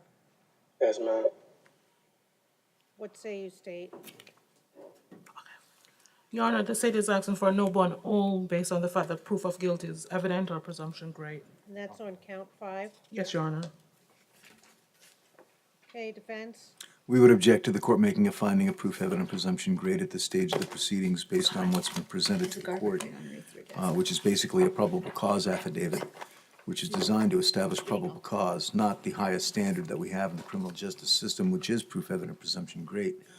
Therefore, we would ask the court to set bond for Mr. Shealy. If over our objection, the court does find proof evident presumption great, we would ask the court to exercise its discretion and set bond for Mr. Shealy.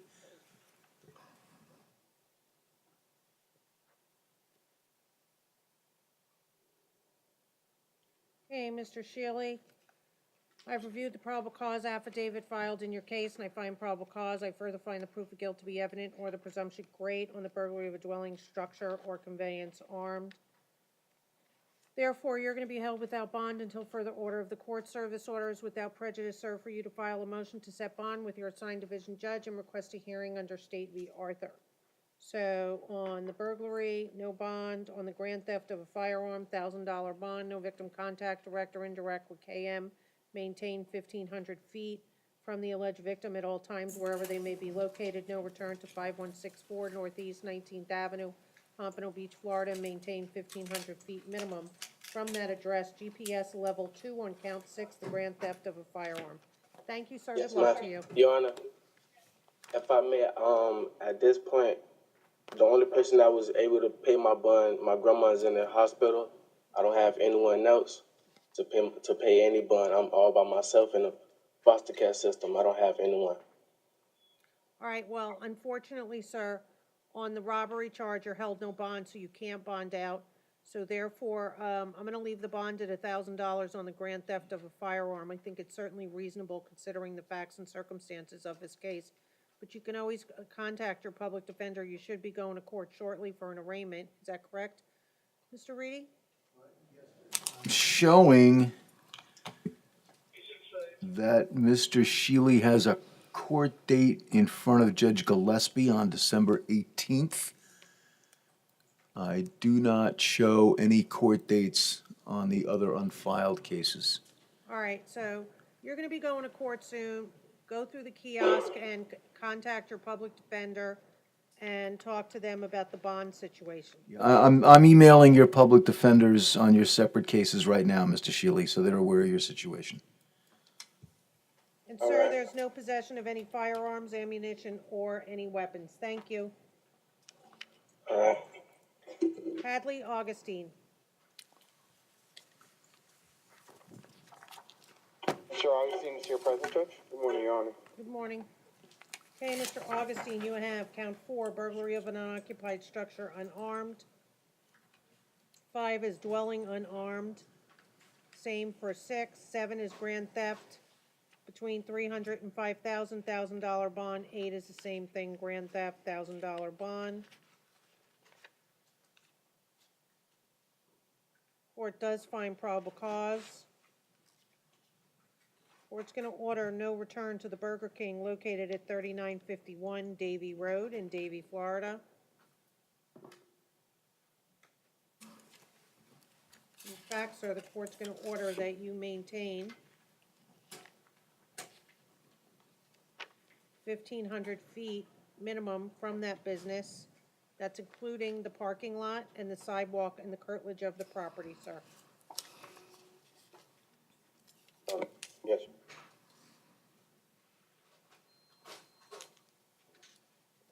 What say you, State?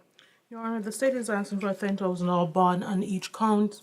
This, of the burglary, sorry.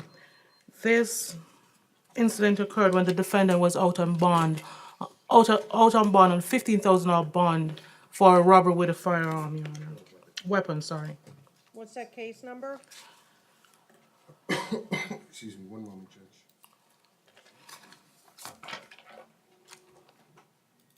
What's the date of incident on the robbery case, the bond, the one you're giving me? One moment, Your Honor. I'll get Just want to make sure. Of course. Well, he bonded out on that case October 6th, Okay, and the case number is 1814072 CF10A. okay, court's going to sua sponte revoke his bond and hold him no bond. He can go before his division judge. What say you on counts 4, 5, and 6 defense?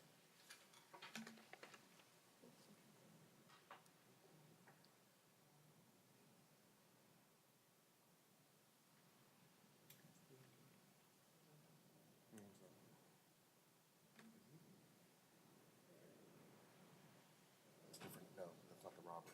That's a burglary. That's count 1, 2, 1, 2, 3.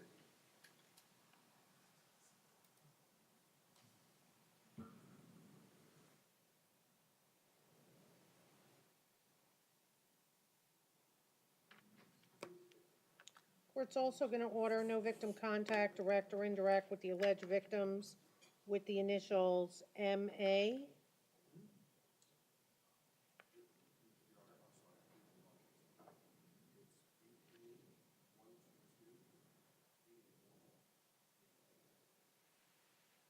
Is that right with the date? It was in October. Okay, I just wanted to make sure I'm not revoking something that. Okay, so court's also going to order no victim contact, direct or indirect, with the alleged victims with the initials MKA and MMM.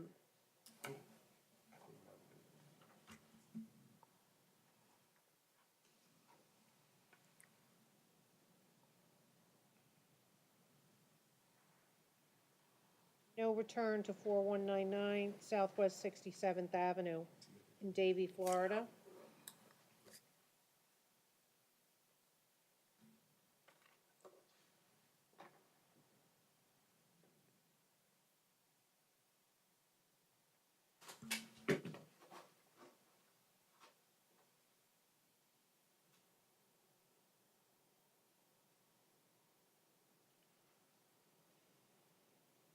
And also maintain 1,500 feet minimum.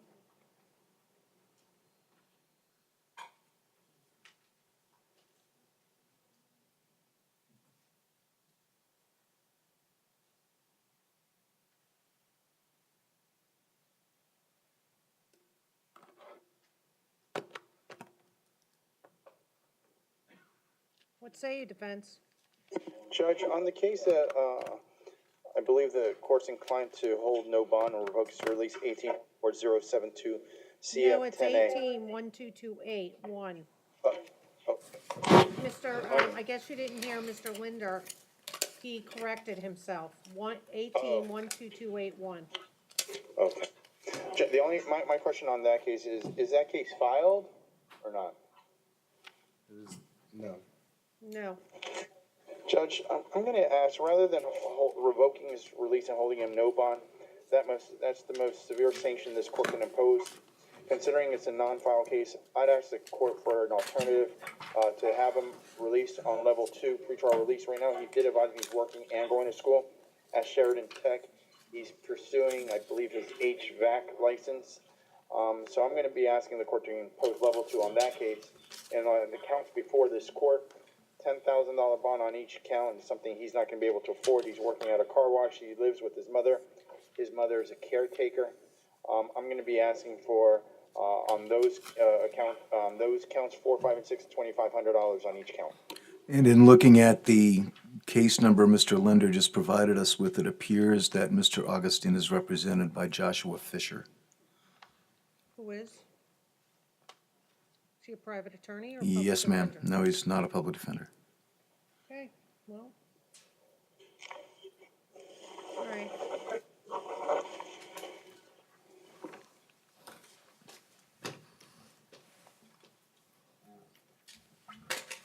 Okay, anything further from anybody on anything? No. Mr. Romero? One moment, Judge.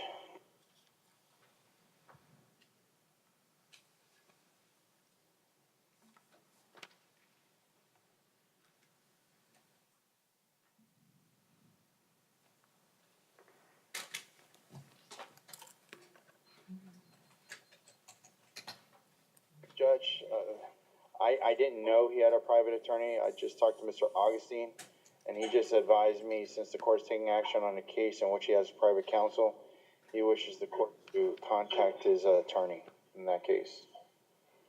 Okay. Okay, I'm not gonna do that at this time. He can address it with his, judge, his division judge, unless someone wants to call him up. We can address it this afternoon, but right now I'm revoking his bond sua sponte. If you want, I can reset it for 1 o'clock. You guys could reach out to him. But on these cases, I am gonna set his bond at 5,000, 10,000, 10,000, and 1,000, 1,000.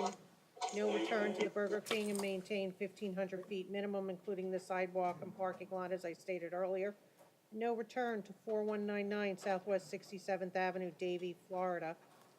maintain a minimum of 1,500 feet, no victim contact, direct or indirect, with the alleged victims, MM and MA, GPS level 2, on counts 4 through 8. And Judge, he says he does want this reset for 1 o'clock. All right, well, then you'll have to reach out to his attorney. I just spoke with his attorney and advised him that Mr. Augustine is being held without bond, so Mr. Fisher is aware of the situation and can follow up with whatever needs to be done on Mr. Augustine's behalf. Okay, So they thank you. contacted your attorney? Alberto Zavala, please. Yes. Want me to prepare the order, and if it gets readdressed, it gets readdressed? Sure. Okay. No, they're not gonna address it. He's gonna be here at 1, or he's gonna address it with this division judge. Going to address it with the division judge. Yeah, so just prepare an order. Thank you. Mr. Zavala, He's here present, Judge Zavala. main jail. Mr. Zavala, good morning, sir. You have burglary, unoccupied structure, unarmed. Burglary of a dwelling structure caused damage over 1,000. That's counts 2, 3, and 4. Grand theft between 20 and 100,000. Grand theft between 300 and 5,000, and grand theft 5,000 or more, but less than 10,000. Bond set at $20,000 on each count.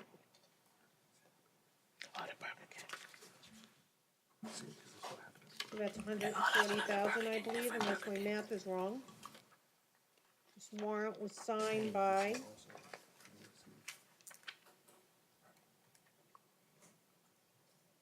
do we know who signed this warrant, State?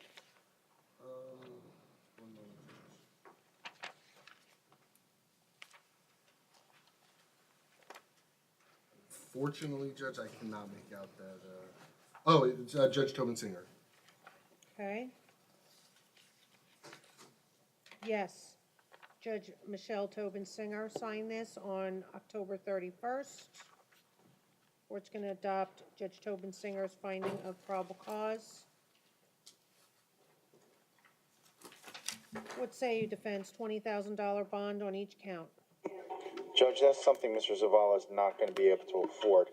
He's 24 years old, been living here his whole entire life. He currently works for a staffing agency / labor pool.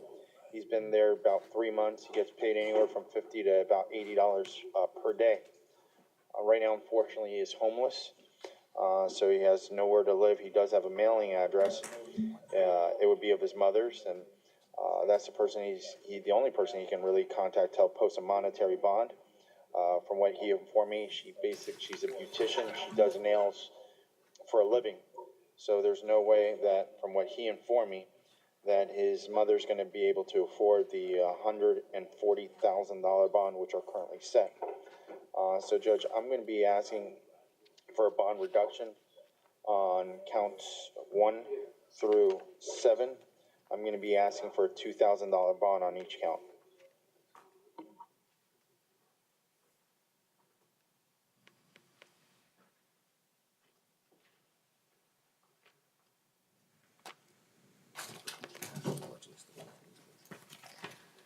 Okay, State. Your Honor, based on the amount of cash the defendant allegedly stole from these locations, Your Honor, the state would like, and the significant damage that has occurred as a result of the defendant's alleged action, the state is asking that the bonds remain the same amount, given the fact that this also appears to be a pattern of behavior, because all the incidents occurred at a Burger King, and he has a pending case for burglary damage greater than $1,000, which is also at another Burger King. All right, so the court notices an ongoing alleged pattern of activity.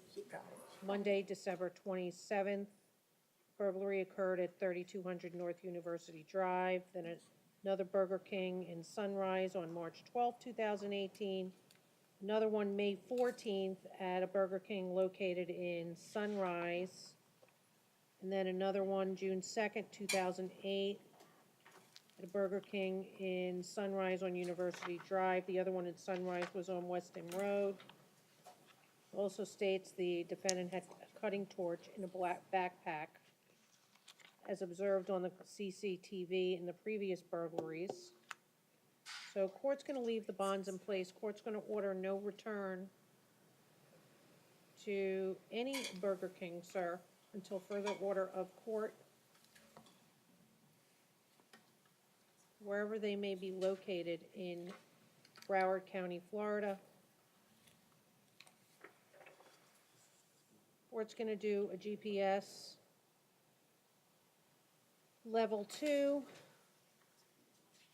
No possession of any firearms, ammunition, or weapons.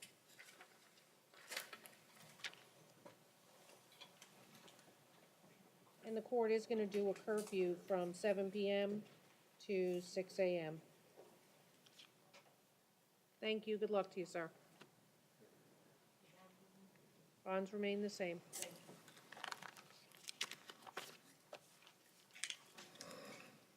Urel Barrett, please. I'll take you right after this. You can see. Mr. Barrett, come on up, please. Okay, Mr. Barrett. You have a robbery by sudden snatching without a firearm or weapon. We need to talk about bond. You Your do Honor, have, I'm sorry, if I could be heard, that looks like it was a misspoke, an extra 1 was added to the statute number, referring to the original, you're talking about count 1? yes, referring to the original warrant, and actually the charge that has been filed, it should be robbery firearm. All right, sir, so you're charged with robbery with a firearm. We need to talk about bond.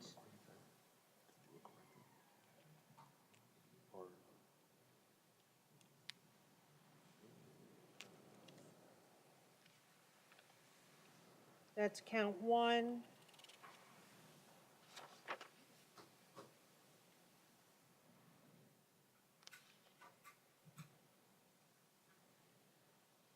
Is that Eileen O'Connor? Yes, ma'am. Okay, signed by Judge Eileen O'Connor on June 2nd, 2007. Then we have a capious felony.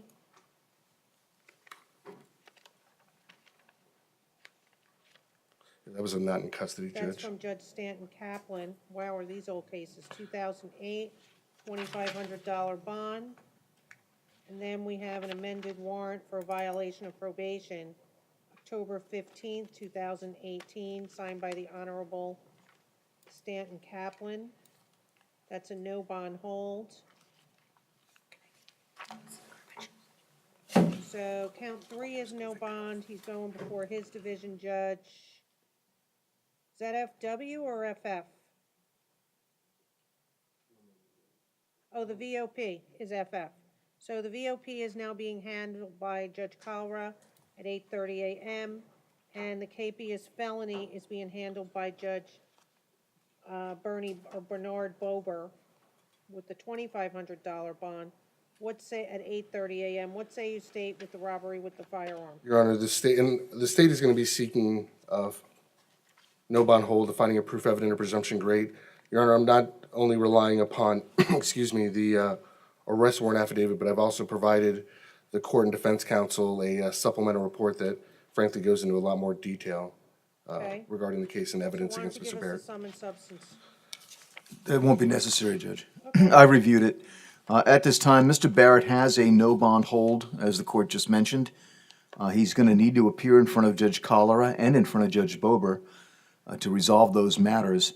So therefore, at this time, we would defer any argument related to proof evident presumption great until such time as Mr. Barrett can appear before his division judge and address those issues at that time. Okay, no victim contact.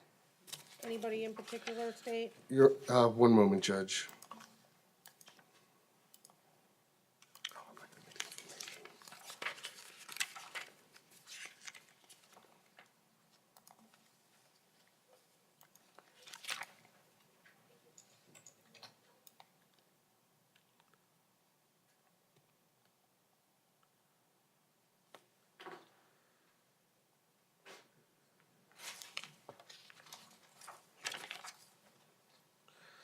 Yes, TF, CP, MT,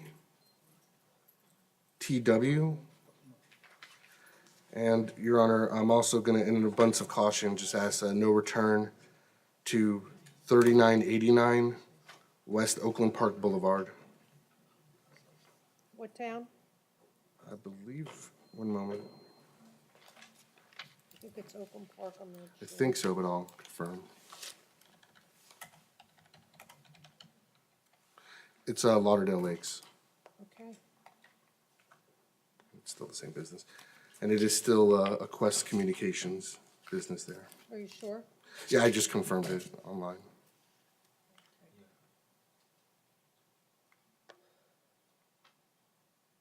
All right, sir, so with regard to count two, you have a $2,500 bond set by your previous judge. The violation of probation is a no bond hold. I told you when you're going to court, the victim contact direct or indirect with TFCP MTTW. No return, sir, to West Communications, 3989 West Oakland Park Boulevard, Lauderdale Lakes.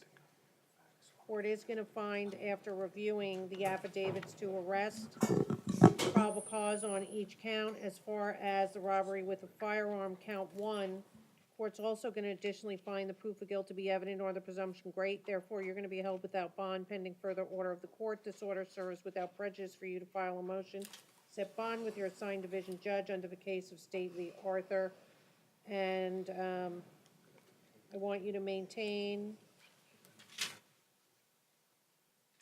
1 mile from the Quest Communications and all victims in the case.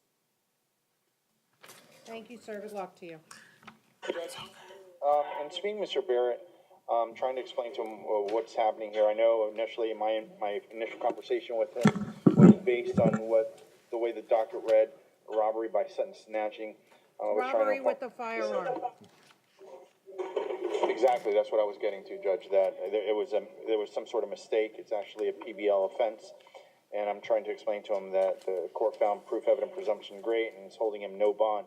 I know Mr. Barrett is wanting to address the court. I've advised him several times not to talk about the facts of the case. I believe he wants to address the court and let the court know that he was basically serving a prison sentence. He was extradited. He hasn't, unfortunately, while he was serving his prison sentence, his father passed away. His mom is elderly. He was looking forward to having some sort of reunion with his family. He is a father. He has 2 children. These children are now ages 13 and 12. And I believe he wants to go ahead and just talk to the court in reference to that. I told him, once again, not to talk about the facts of the case. All right, sir, you're charged with some very serious crimes. You have the right to remain silent. Anything you say or do can and will be used against you in a court of law. Go ahead, sir. If you'd like to talk. Good morning, ma'am. Against your Good attorney's morning, ma'am. advice. Good morning. Good morning. Yes, good morning, ma'am. From my understanding, I see what I'm the charges I'm facing, and I just like to clarify to you, ma'am, that I just got done doing 11 years in prison in a whole other state, and I haven't seen my mom, my kids, and I'm just saying, like, I don't mind dealing with this matter, but I'm just asking permission that I can just be with my mom. You know, I haven't seen. I've changed, and I've been done for 11 years. I'm not the same, but I'm not speaking about the facts of the case or anything. I'm just asking for permission to be with my mom. You know, I understand I got the permission or the probation to hold. My family don't have any money. My family don't have any money. You know, and you know, I'm just asking, please, just have mercy. I don't have, all I have is my mom. I'm not doing any running. I never ran from any court date. And all I'm asking, I would deal with the situation out in there. If you give me permission, I don't care if it's the monitor. I just want to hold my mom. I haven't held my mom in 11 years. I haven't seen my kids in 11 years. I couldn't even see my dad get buried. I was in another state by myself. But while I was gone, I got my GED. I got certificates. I got a college waiting on me. If you give me the opportunity just to have some kind of freedom, you know, I'm just saying, I just want to hold my mom. You know. Your Honor, just so the court's aware, the charges he's been serving prison time in Kentucky for, 9 counts of robbery with a dangerous weapon, 2 counts of kidnapping in the 2nd degree, and aggravated assault with a deadly weapon inflicting serious injury.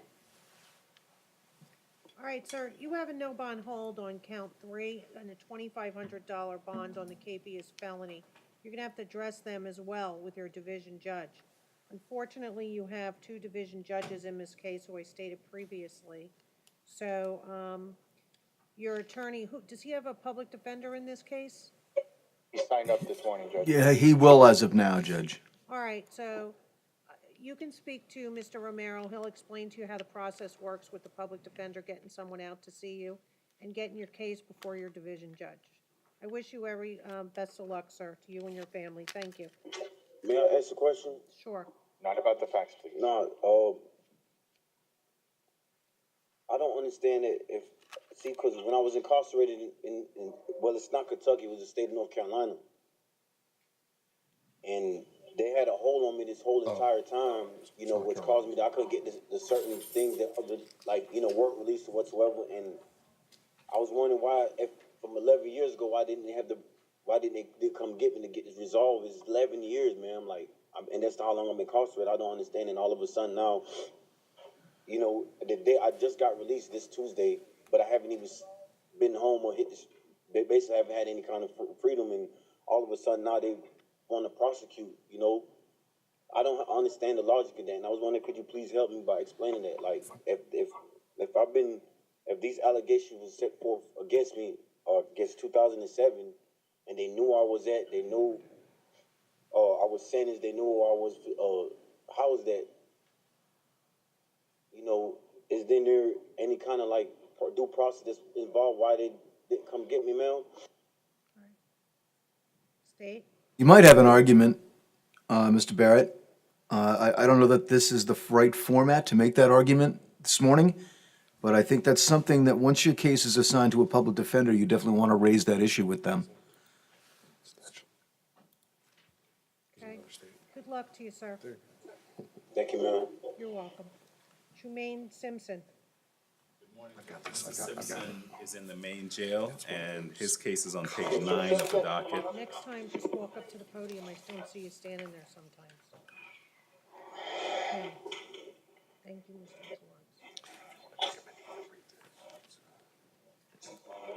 Florence. Mr. Simpson, you have petty theft from a merchant, second offense, $25 bond. You have a capious misdemeanor, $50 bond. I can tell you, no return to the target located at 4400 North State Road 7.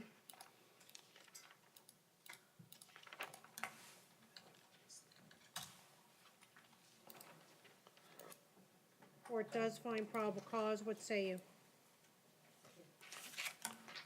Judge, in speaking with Mr. Simpson on count 2, which is the drinking near licensed establishment, he indicated that he would. County ordinance? The county ordinance. He indicated that he would like to resolve that matter. He told me also that he's homeless. I explained to him about the Henderson CRC, and he told me it sounds like something that he would like to participate in. How come I have 2 capious arrests on this PC affidavit? Is there something else pending out there? No, it's, they have the same, if you look at them, it has the same citation number or capious number for each. Can you just double check and make sure? Yeah, of course. Because I don't want him to resolve this case today and then have to come back and he's sitting in jail. Yes, Judge. All right, so what does he want to do with these cases, Mr. McLawrence? That he would like to resolve. Correct, Judge. All right, State, what's your offer on the petty theft from a merchant, second Well, offense? the offer in the county ordinance, 'cause, the state handles those also, that's a time served. The theft, Your Honor, I have to check something.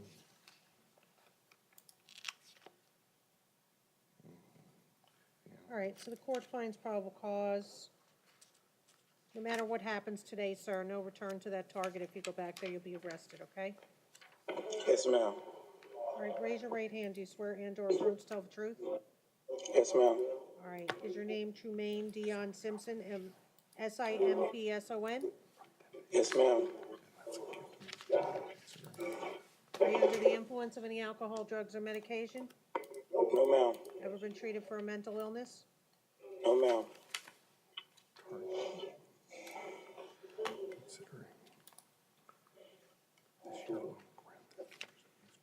Want to give up all your rights to a trial? Yes, ma'am. Your Honor, state's offer, if he wishes to resolve this, would be, you know, it's 15 days county jail, Your Honor. Already this year, it's shocking, Ms. Mira, I know. Already this year, grand theft, he was convicted, was sentenced to 270 days. He was convicted of another grand theft this year, a felony theft this year, 3 separate petty thefts in 2016. The grand theft that he was sentenced to 270 days was at a different target in Broward.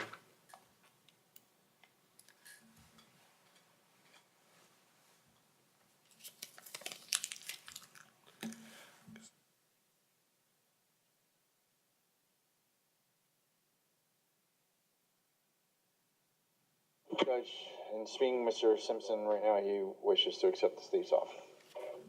Okay, you said 15 days? Yes, ma'am.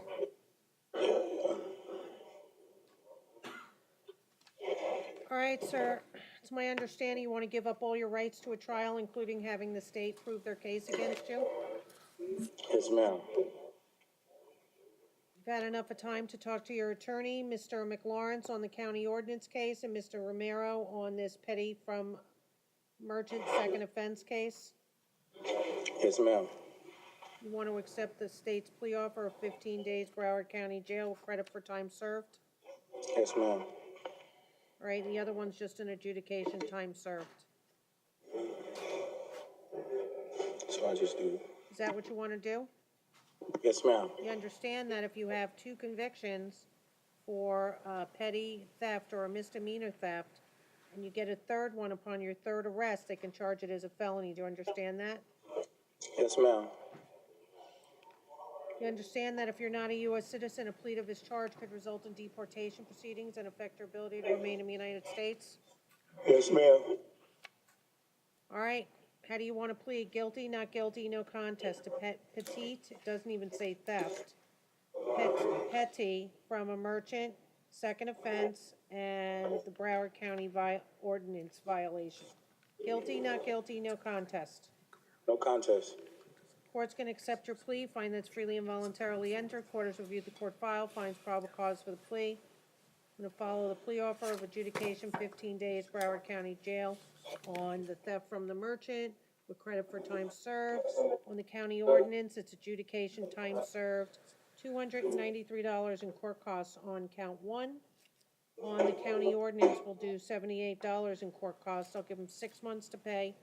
On each, partial payments are accepted. I'm going to say it anyway, even though the second one's time served, I'm going to make them concurrent. No return to the target, and you'll have to figure out a date, Mr. McLawrence, for him to go to the CRC. You'll have to figure it out with Devin. Okay? Judge. Thank you, sir. Good luck to you. You have 30 days to appeal the sentence of the court. If you can't afford an attorney, one will be appointed.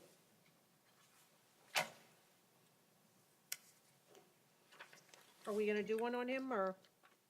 I'll figure out the date and I'll bring it to you, Judge. All right, Jesse James Mack. He's in the main jail. Page He's on 9? page 9. He's approaching, Judge. Oh, yes, he Okay, wants to. good morning, Mr. Mack. Hi. You have a KBS for petty theft and for suspended driver's license first offense. The court is going to appoint Mr. McLawrence's firm on the MO case. Total bond is $1,000, $500 per count, set by Judge Brown. So a total of $1,000.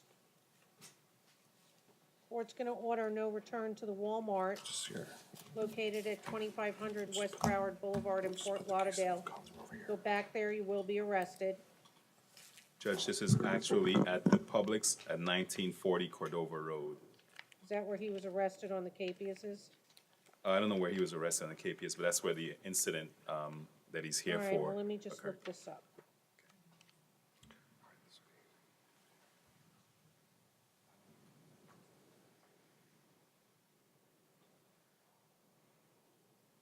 Okay, it says he was detained for shoplifting, and they didn't want to press charges. In any event, I still am going to order him not to return back That because they Walmart, okay. trespass warned him. If you read the probable cause affidavit, Okay. it says revealed. It says and simply wanted Mac trespass warrant. So the court is going to order no return to the Walmart at 2500 West Broward Boulevard. And what's the other location, Mr.? It's the Reports? Publix at 1940 Cordova Road in Fort Lauderdale. Okay, so no return to the Walmart and the Publix, you understand, sir? Okay, what say you, defense? Judge, he would like to resolve both matters. Just so the court is aware, the matter involving the petty theft at the Publix, the items were recovered. And as far as the driving while license suspended is concerned, just so Mr. Romero is aware, this would be his first DWLS in the new 5-year term. Can I see his driving record? PC for these new things. It's Jesse Mack, And yes. I can advise you, he has some DWLSs. It's suspended indefinitely for failure to appear, failure to pay. He's got old support delinquency and 893 violations that technically it's still suspended for those, but they are dated. I believe the state is offering him a withhold on the withholding costs on the driving while license suspended. That is correct, if he wishes to. I'll give you his driving record if you want that's to gonna mail be it to the him or next case something. where you really have to. I know it's not your case, but if you want to. Mr. if Reedy. not- All right, so withhold and court costs each count. There is a driver's license clinic. The deadline's 11:30. You might want to advise your client about that. So, sir, raise your right hand. Do you swear and/or affirm to tell the truth? Yes. All right, your name is Jesse Mack, M-A-C-K. Yes. All right, you can put your hand down, Mr. Mack. Your attorneys, Mr. Romero and Mr. McLawrence, are telling me that you want to give up all your rights to a trial and resolve your case today? Yes. Cases, I should say. Anybody Yes. forcing you to do this? Well, All right, how do you want to plead to suspended DL and petty theft? Guilty, not guilty, no contest. no contest. All right, court's gonna accept your plea, find that's freely and voluntarily entered, and withhold in court costs on each count. $293 on the TC case. $78 on the MO case. 6 months to pay, partial payments accepted. Court takes judicial notice of the time that he served in the Broward County Jail. No return to the Walmart or Publix, sir. You have 30 days to appeal. If you can't afford an attorney, one will be appointed. Thank you, good luck to you, okay? Tell him about the driver's license clinic. Okay, Arthur Lee Mitchell, where's he? Judge, he's in the main jail. He's a medical reset. All right. This is for a resisting solicitation in open container. I'll reset it, but on Monday, if it's not resolved, we're gonna address it. Sure, Where is he Judge. located? Looks like he's in the main jail. Because this is a $100 bond. Okay. Is he in detox? Judge, he has some mental health issues going You wanna on. refer to Judge Wren? Judge, if we could address that on Monday, I'll know better on Monday. Okay, Lenny Lee DeSalt. He's on page 10 of the docket. He's also in the main jail. Mr. DeSalt, he's a little hard of hearing. He's coming up now. Okay, thank you for letting me know that.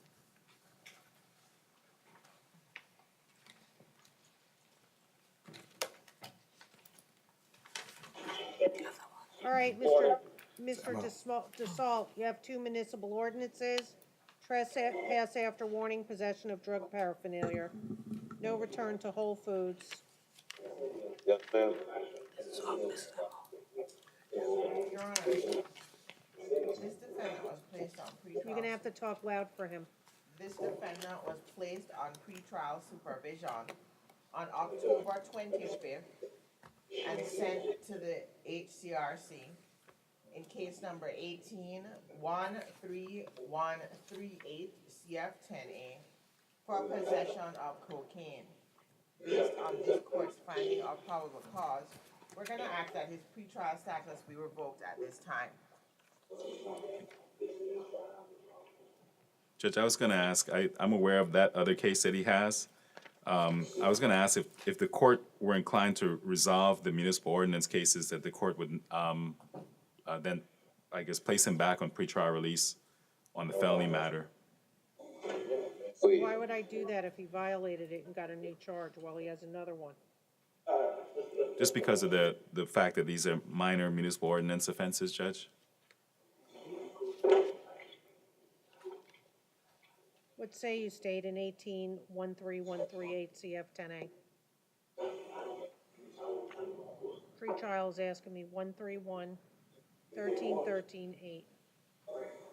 I'm sorry, what's, 13-13-8. thank you.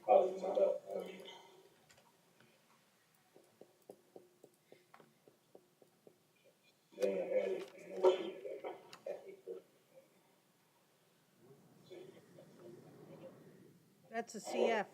No, I know, I'm saying that, but the MOE's before the court on The this. MO Yes. is trespass after warning and possession of drug paraphernalia. My concern is, I'm looking at the case It's he was. from Whole Food. It says the defendant advised the pipe was used to smoke cannabis. Your Honor, my concern is, the case he was placed on pretrial, when he was arrested on that new possession of cocaine and cannabis, he was also arrested on capiases for 2 separate MO cases. So it's just, it's, It keeps going on. Yeah, I'm gonna revoke his pretrial.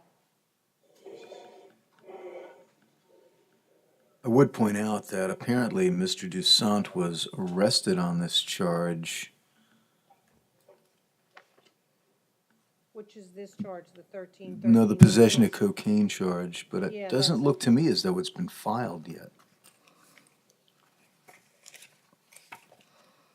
Arrest paperwork was filed on October 25th. That's fine, it still hasn't been filed, Defendant though. had 2 prior capiases when I put him on pretrial. Is that what you said, Mr. Linder? I'm sorry, Your Honor, I didn't, What did you say when I put him on pretrial? when he was arrested at that time of the new offenses, he was also picked up on 2 separate capiases on MOs. I mean, now we're up to 4 capiases, so this is what I'm gonna do. Do you have a recommendation as to bond? Actually, he was 1 capias, Your Honor, so it would be 3.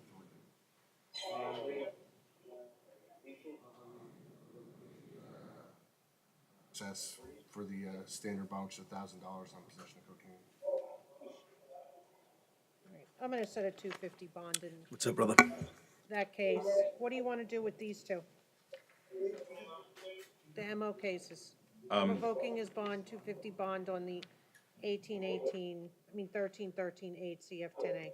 Judge, he expressed to me that he did want to resolve the MO cases. Okay. Adjudication time served. $78 in court costs. 6 months to pay. Is that what he wants to do? So Toussaint, did you hear the judge? Yes, ma'am. Okay, so do you understand what she offered you? Yes, ma'am. Yes, sir. Okay, would you like to accept that and resolve the municipal ordinance cases today? Yes, sir. All right, how do you want to plead to trespass after warning and possession of drug paraphernalia? No contest. All right, you understand that you can't go back to this Whole Foods. If you go back there, Yes, sir. Yes, ma'am. you will be arrested, and that includes, and I'm gonna put it in this order, including the parking lot and the sidewalks. You understand? Yes, ma'am.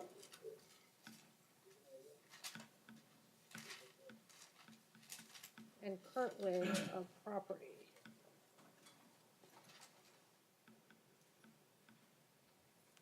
All right, adjudication time served, $78 in court costs, 6 months to pay, partial payments, no return. Thank you.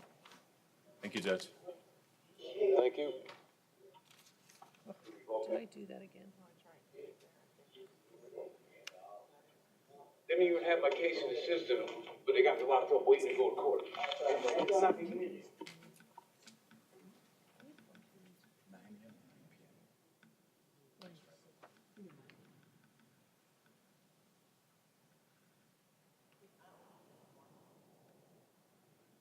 That's fine.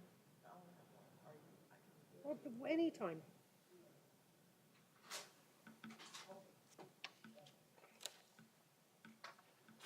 Is that it? Yes, Judge, thank you. You're welcome. Oh, you figured it out? Great. Well, he's not time served. He was given, He was time served on the county ordinance case. He was given 15 days on the state misdemeanor. You able to put the state misdemeanor on there instead? yeah, I'm just gonna put, here. Defendant will be released on whatever date it is, okay? And then you can give that to Ms. Patrice, she'll scan it for me. Okay, Samuel Galliot, He's here, President Judge of Maine, he's approaching. good morning, Mr. Galliot. You have Good morning, two Honor. habeas felonies, no bond hold, not for magistrate. You have 2 habeas misdemeanors. You are going before Judge Jill Levy on Tuesday at 9:30, and Judge, I think it's Edward Merrigan on Monday at 8:30.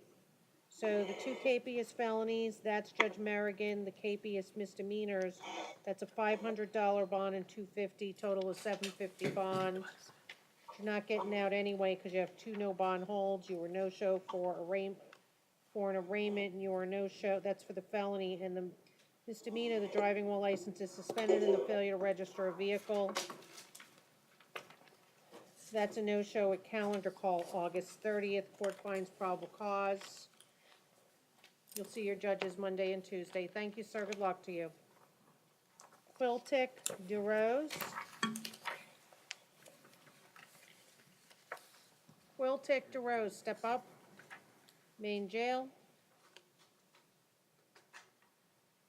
Mr. DeRose, good morning. You have false ID given to a law enforcement officer, no bond required, driving while license is suspended, $750 bond. Counts 3 through 18 are not for magistrate, but I'll tell you what they are anyway. 3 and 4 traffic infractions, disobey a red light, seatbelt violation, those are traffic infractions. 5 and 6 is warrant for a violation of pretrial felonies, no bond holds. 7 and 8 are capious felonies, so is 9, 13, 15, 16, 17, 18, and 10, 11, 12, and 14 are warrants for pretrial. Those are all no bond holds as well. Court does find probable cause for your arrest. So your total bond is $750 based on everything you have. We'll make your bond $1 on count 2. You're going before Judge Barbara Duffy on Monday at 8:30 a.m. Anything else, State?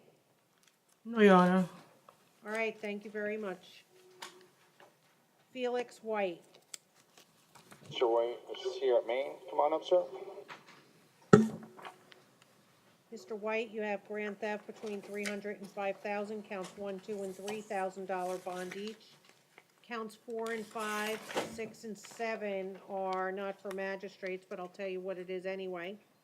You have 2 out-of-county felony holds, no bond holds, and you have 6 and 7 probation violations, no bond holds. It's out of Miami-Dade. All out of Miami-Dade for the out-of-county holds. For grand theft, third-degree burglary of an unoccupied structure, resisting without violence, grand theft, third vehicle, no valid license, resisting a law enforcement officer on the probation violation, and the grand theft between $300 and $5,000. You do have the Dade County holds. Court is going to order no victim contact, direct or indirect, and no return to the Homewood Suites Hotel located at 2061 Griffin Road.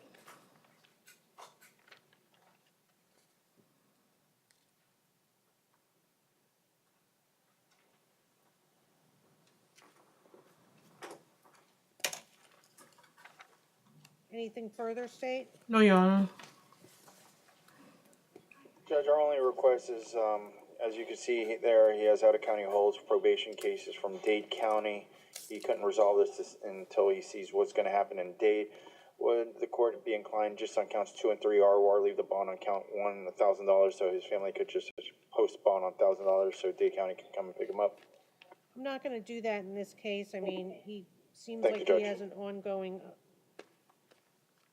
criminal activity of the same nature of grand theft.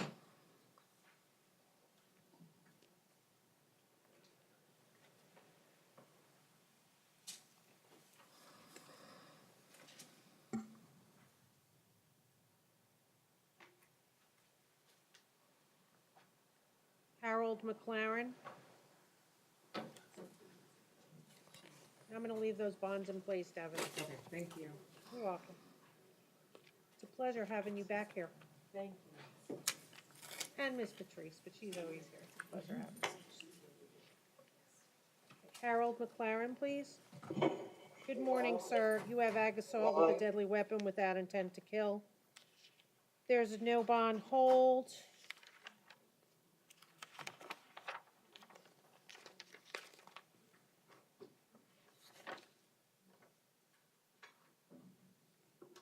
Give me one moment.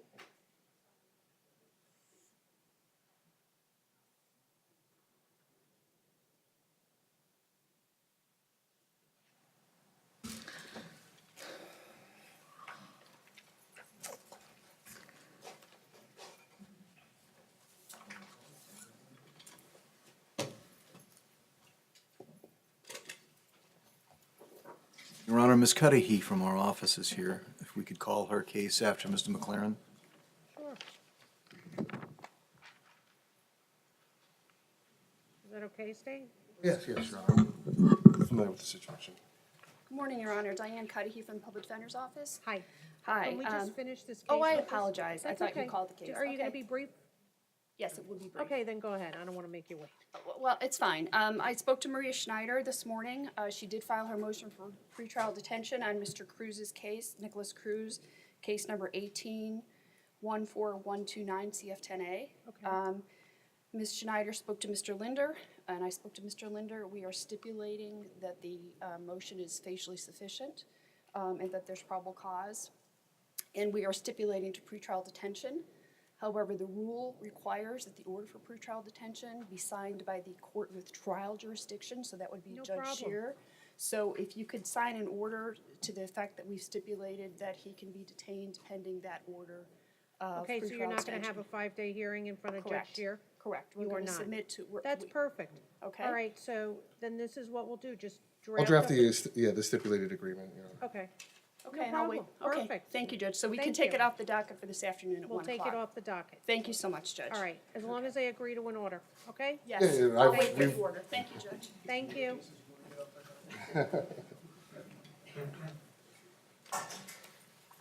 Okay, I'm sorry, sir.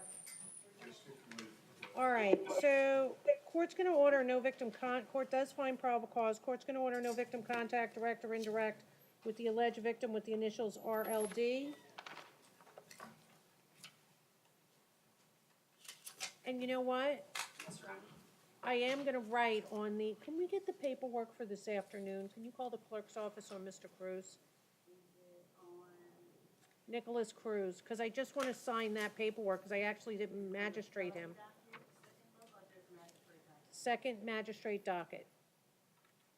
I just want to fill it in on the first appearance magistrate. Absolutely, Judge, that's fine. Okay? I'll stay. I'm in no hurry. I'm fine. All right, thank Judge. you. I appreciate that. Okay. Okay, so what say you, State? State is going to ask that you maintain the bond, given the facts of the nature and the facts of the case. Well, we need to set bond, so, No, the state is asking for a $20,000 bond. The defendant in this case appeared to be a danger to the community, given the facts, the alleged facts in this case. Additionally, the defendant appears to be a flight risk. The state, his origin is from Jamaica, and based on that fact, the state is asking for a $20,000 bond to secure his presence in court. what's his prior history? I see he's 73 years old. Says he was born in Jamaica. Judge, that's what I was gonna talk to you about. Did you read the Judge, he's PC a- in this case? I haven't had an All opportunity. right, Judge. it basically says he engaged in apparently someone was moving, your client allegedly got upset that the elevator was being jammed up, for lack of a better term, and then your client allegedly produced a black firearm from his waistband, which he pointed at the victim, putting him in fear, and the victim ran and hid until the police came. And your client had the loaded firearm on his person. So, that's what it appears like to me. Anybody I could stand to be corrected? Your Honor, and There aren't a lot of details in this probable cause affidavit, Judge. I mean, the entire affidavit itself is barely a paragraph. I know, but basically that's the sum and substance of it. Yes, the court is correct. I mean, I don't know how much more you want the officer really to put in for probable cause purposes, but I know your argument. There can always be more. And Judge, Yes, it could always be more. He's disputing some of these allegations, and he will have his day in court. But what we do know is he's 73 years old. I don't know why the state makes in reference to where a person was born. And Your Honor, I take issue with that. That's He's fine. a United States Well, I'm citizen. gonna tell you why. He's a registered. He's Okay, a registered let me voter just tell here in you, our since you're community. making it an issue, I'll tell you why, so you can Well, argue it. The well, it reason seems to be is, brought it up quite a bit, says and I just in take an issue with that. 903.046, the defendant's family ties, length of residence in the community, and it goes on. So therefore, that's why I'm concerned where he lives and where he's That's one from. of many factors, but for some reason, this court and the state put great emphasis on that one particular factor. We should be looking at other factors, as you mentioned. He's 73 years old, and this is first contact with the criminal justice system. He's a registered voter here in Broward County, Judge. He's adamant as far as his innocence. He's on a fixed income. He gets Social Security. He gets $471 a month. He's been residing at the same place, Lauderdale Lakes, now for about 18 years. His monthly rent is about $660. He can't afford to live on Social Security, so he went ahead and took a second job where he's basically the maintenance man at the complex where he's living at. So any sort of monetary bond, Judge, is going to be very tough for this 73-year-old individual. Now, he did inform me, he gave me the phone number of his friend. I'm going to be contacting him after court to see what type of bond he can make. But at this time, Judge, what the state is suggesting, that something is beyond his financial means, I'm going to be asking, because he has no prior contact, a level 2 monitor. If not, Judge, I'm going to be requesting standard pretrial with the minimum bond of approximately $2,000, Judge. And as I pointed out before, my booking report would show a place of birth of the Republic of Ireland. So I agree with Mr. Romero that because someone's born somewhere else should not be the Your determinative Honor, factor. can the state clarify, because I think that what my statement was misunderstood. Well, you know what? I'm gonna answer it for now. Yeah. Mr. Reedy, I'm not making it the determining factor. If that was the case, I would rule certainly different in a lot of cases. So we'll just move on from there. What say you, State? Your Honor, I was not implying that because he's from Jamaica. I was implying that he's a flight risk because of his place of origin and the fact that he has the opportunity to leave the United States. His place of origin was not the factor that I wasn't placing emphasis on his place of origin, given the fact also that Your Honor, that I am Jamaican.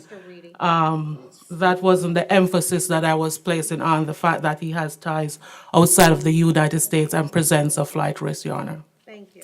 I think the state just said that the point they're trying not to make is exactly the point that they made. The court heard from the state, Your Honor, and clearly the court can determine what the state's intent is. Just by reading Mr. Romero's. He's been living here, according to this, for 276 months at the same address. He's a United States citizen, he's a registered voter, where he's born, and the state brought it up just now again. He's a flight risk? How is he more of a flight risk than anyone else? Okay, you finished? Yeah, I'm finished. No victim contact, direct or indirect with RLD. I'm gonna do a GPS open schedule. He's not a convicted felon. No, Your Honor. No possession of any firearms, ammunition, or weapons. He's not a convicted felon, Your Honor. Not. Not. And if you have any firearms, ammunition, or weapons, you have to surrender them, sir, 24 hours of your release to your local police department. Court's gonna set a $5,000 bond based on the totality of the circumstances. Thank you. Okay, did you ask them, one moment, did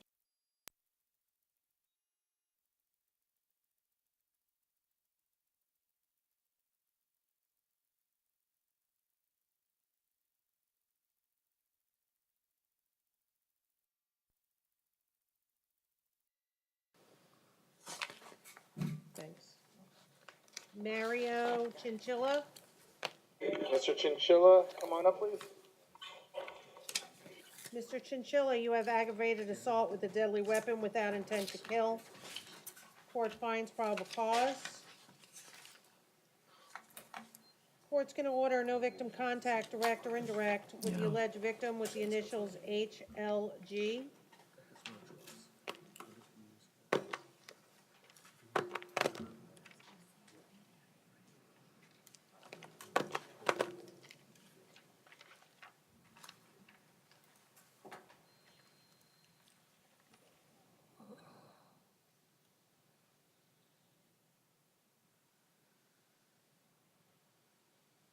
What say you, State?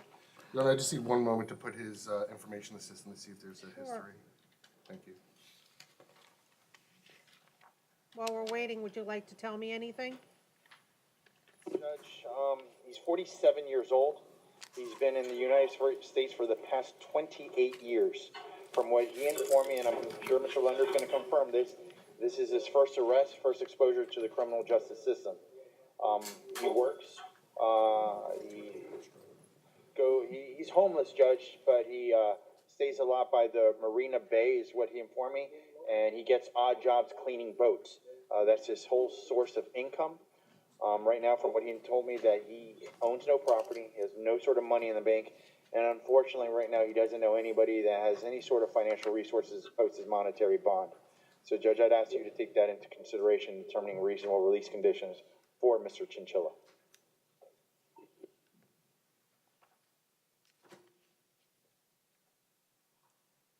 Thank you.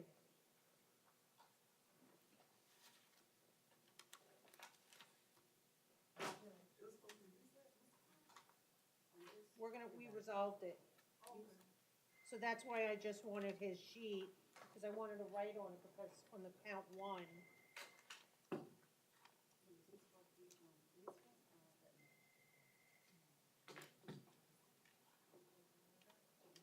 Here's the one I did yesterday. Because count one. One thing says his birthplace was Costa Rica. Another says Fort Lauderdale. That's just taking some information. Yes. But yeah, this one. No, not the second one, he had charges. This is all based on information he gave.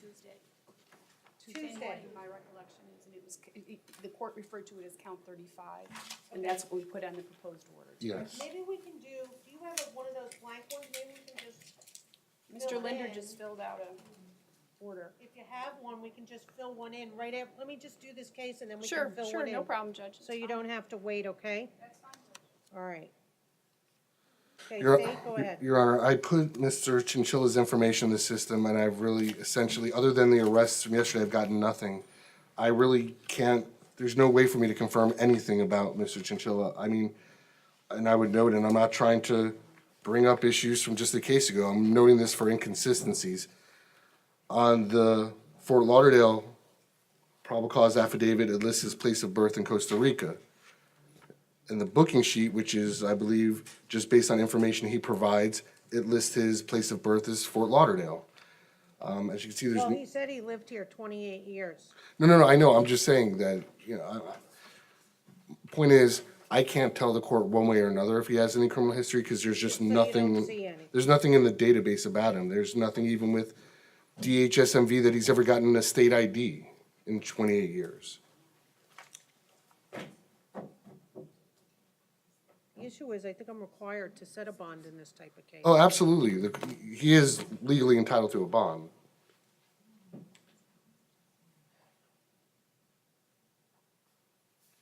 All right, so what are you asking for in bond?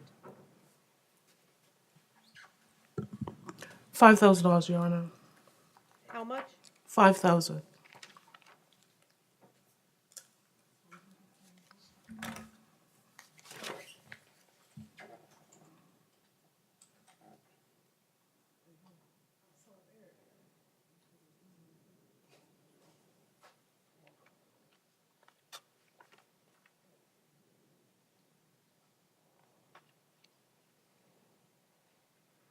All right, what say you? Anything further, Mr.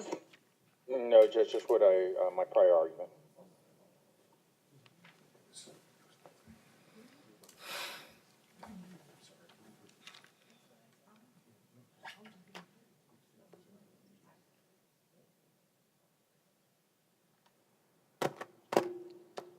I'm gonna do a $1,500 bond. I'm gonna do no victim contact with HLG, and I'm gonna do standard pretrial supervision. He's to report 24 hours after his release.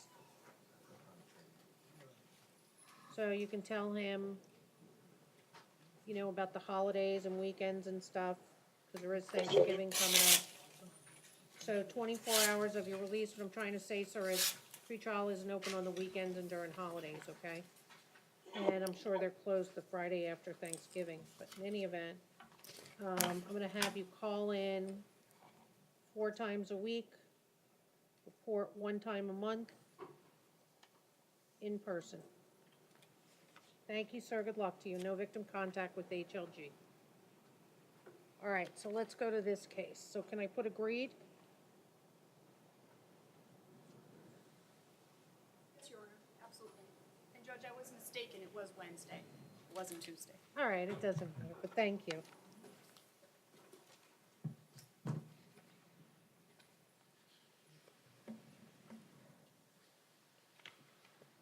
And just to let everyone know, I've advised Ms. Schneider that we'll have to get an order, final order signed by Judge Shear. Yes, we discussed that this morning as well. Great.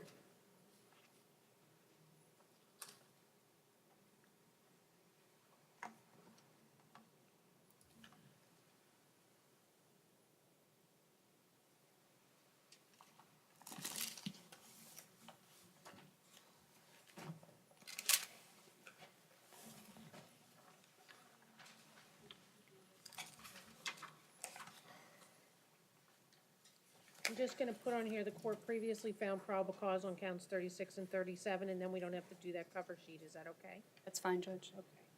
But the pretrial detention is on count 35? Yes. Yes, that's fine, Judge. Because it does say probable cause for 35. Yes.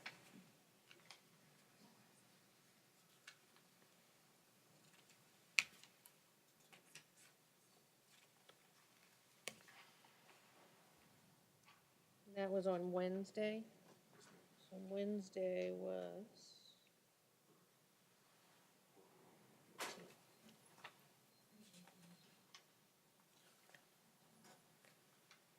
Actually, I'm just gonna put for all counts on Wednesday.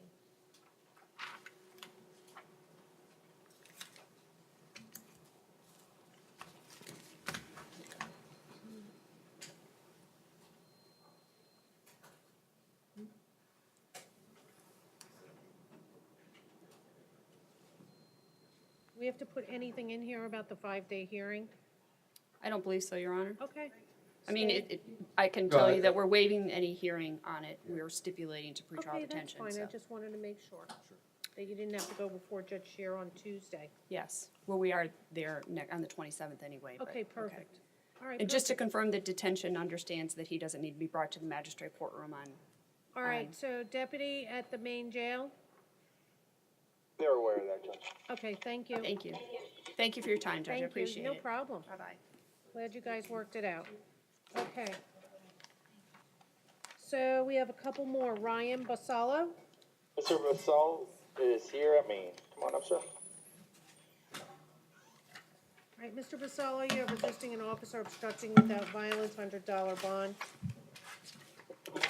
Did you hear that we don't need the paperwork? I resolved it in that order. Thank you. I'm sorry about that. So, $100 bond, you have an out-of-county hold for a felony, not for magistrate. That's for assault, intent to do violence, that's out of Blades. You have a no bond hold on that, court finds probable cause. Court's gonna set $1 bond on the resisting an officer obstructing without violence. We're gonna ask an ROR if the court would be inclined. I don't have an objection. No problem. Thank you. It's just explain to him that when they set a court date here, You know, you might want to have a friend, or you can explain it to him, Mr. Romero. He's going to get a capias. Richard Negron.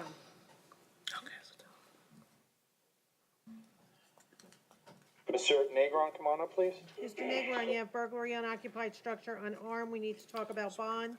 Count 3 is grand theft between $300 and $5,000, $1,000 bond. Count 4 is petty theft, second degree, first offense, $25 bond. Court does find probable cause. Court's going to order no victim contact, direct or indirect, sir, with the alleged victim with the initials SFG.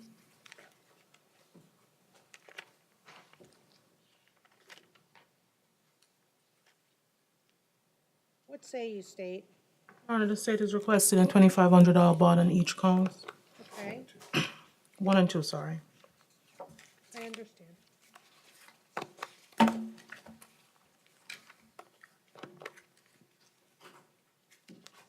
All right, so probable cause has been found. What say you, Mr. Romero? Judge, I'm going to be asking for standard pretrial release on Mr. Negron's behalf. My understanding is this is his first arrest. He's 21 years old. He's working. He works at the Dairy Queen. Been there 6 months, making about $8.25 an hour. And besides that, from what he informed me, he's registering with McFadder Technical School in order to obtain his GED, which I believe he's scheduled to start in the beginning of December. He lives locally in Hollywood with his sister. His sister is on disability, so she doesn't have the financial resource to put some monetary bond. So that's why we are asking for standard pretrial release on his behalf. All right, he broke into a business.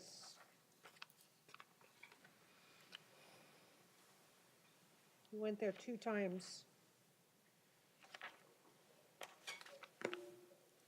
Court's going to order no victim contact, direct or indirect, with SFD. No return to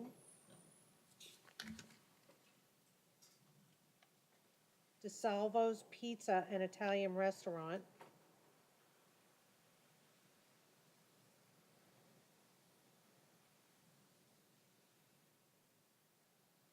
And that is located at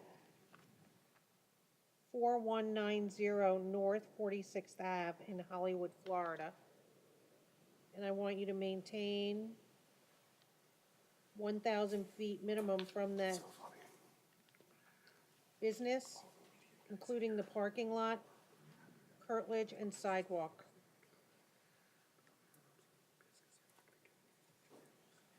Is there something wrong? I see you. No, I'm not, we're talking about something completely else, Your Honor. Okay.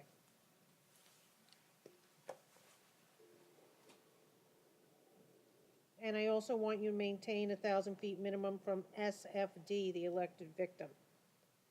Anything else? Yeah. Anything else from anybody? No, Your Honor, nothing else. Okay, 2,500 on 1, 1,000 on 2, 1,000 on 3, ROR on count 4. That's fine. Okay, so it's $4,500 total. Thank you, sir. Good luck to you. Okay, and then we have Junior Michel, or Michael, M-I-C-H-E-L.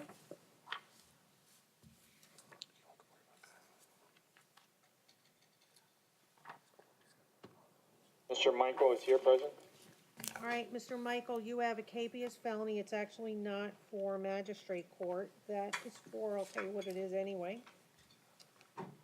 That's for a no-show at a restitution hearing in front of Judge Orlando on July 31st, 2018. Well, that's actually, I'm sorry, for the court order for the juvenile no bond holds. That's for magistrate today. Then you have, in front of Judge Siegel, you did a no-show for a change of plea for possession of cannabis. Judge Siegel is holding you no bond. You are going before him on Monday at 8:30 a.m. And then you have a capias misdemeanor for operating without a valid license. Judge Hurley issued a bond of $1,000 from August 9th, 2018. You failed to appear, going before Judge Pohl on Tuesday at 8:30 a.m. Court does find probable cause. What say you, defense? Nothing to add considering he has no bond holds, Judge.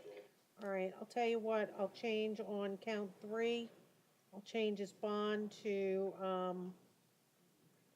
$1 on operating without a valid license unless he wants to resolve it, but it could impact his felony cases. Right, he's gonna be held no bond, Judge, so at this time, $1 would be fine. Okay, that's fine. He'll see Judge Poll on Tuesday. And then the last person for this morning is Al Hussein Camara.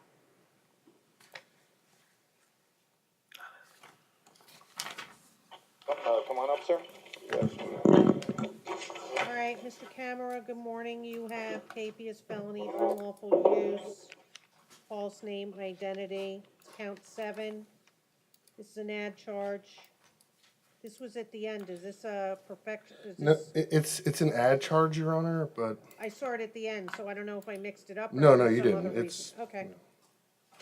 All right, so you have a capious issued by Judge Coleman, unlawful use, $100 bond, count 3. Court finds probable cause, $1 or ROR? God bless you. $1, Judge.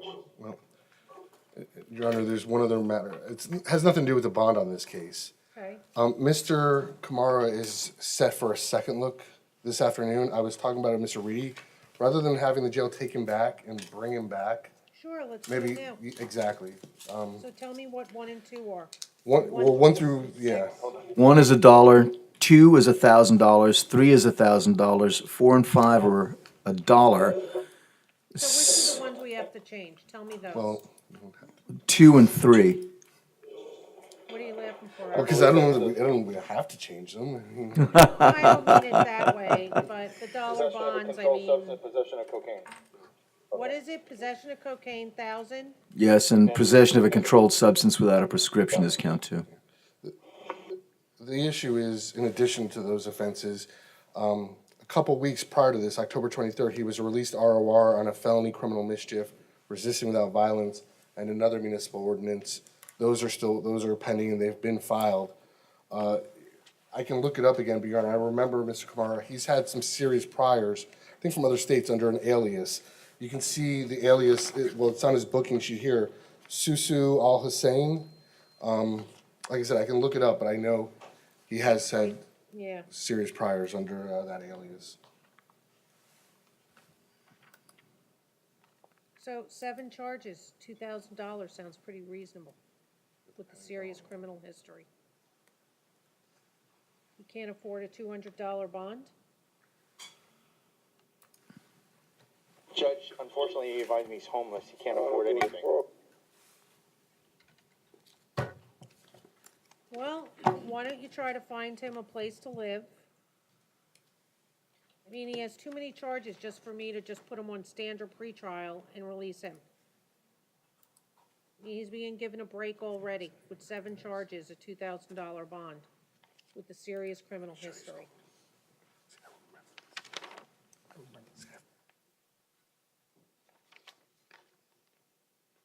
As far as this one goes, Devin, $1. You are going before Judge Coleman on Monday.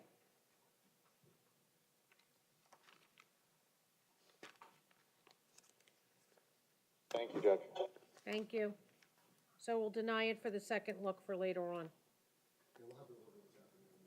That's fine. Thank you, sir. Good luck to you. I don't have anybody else.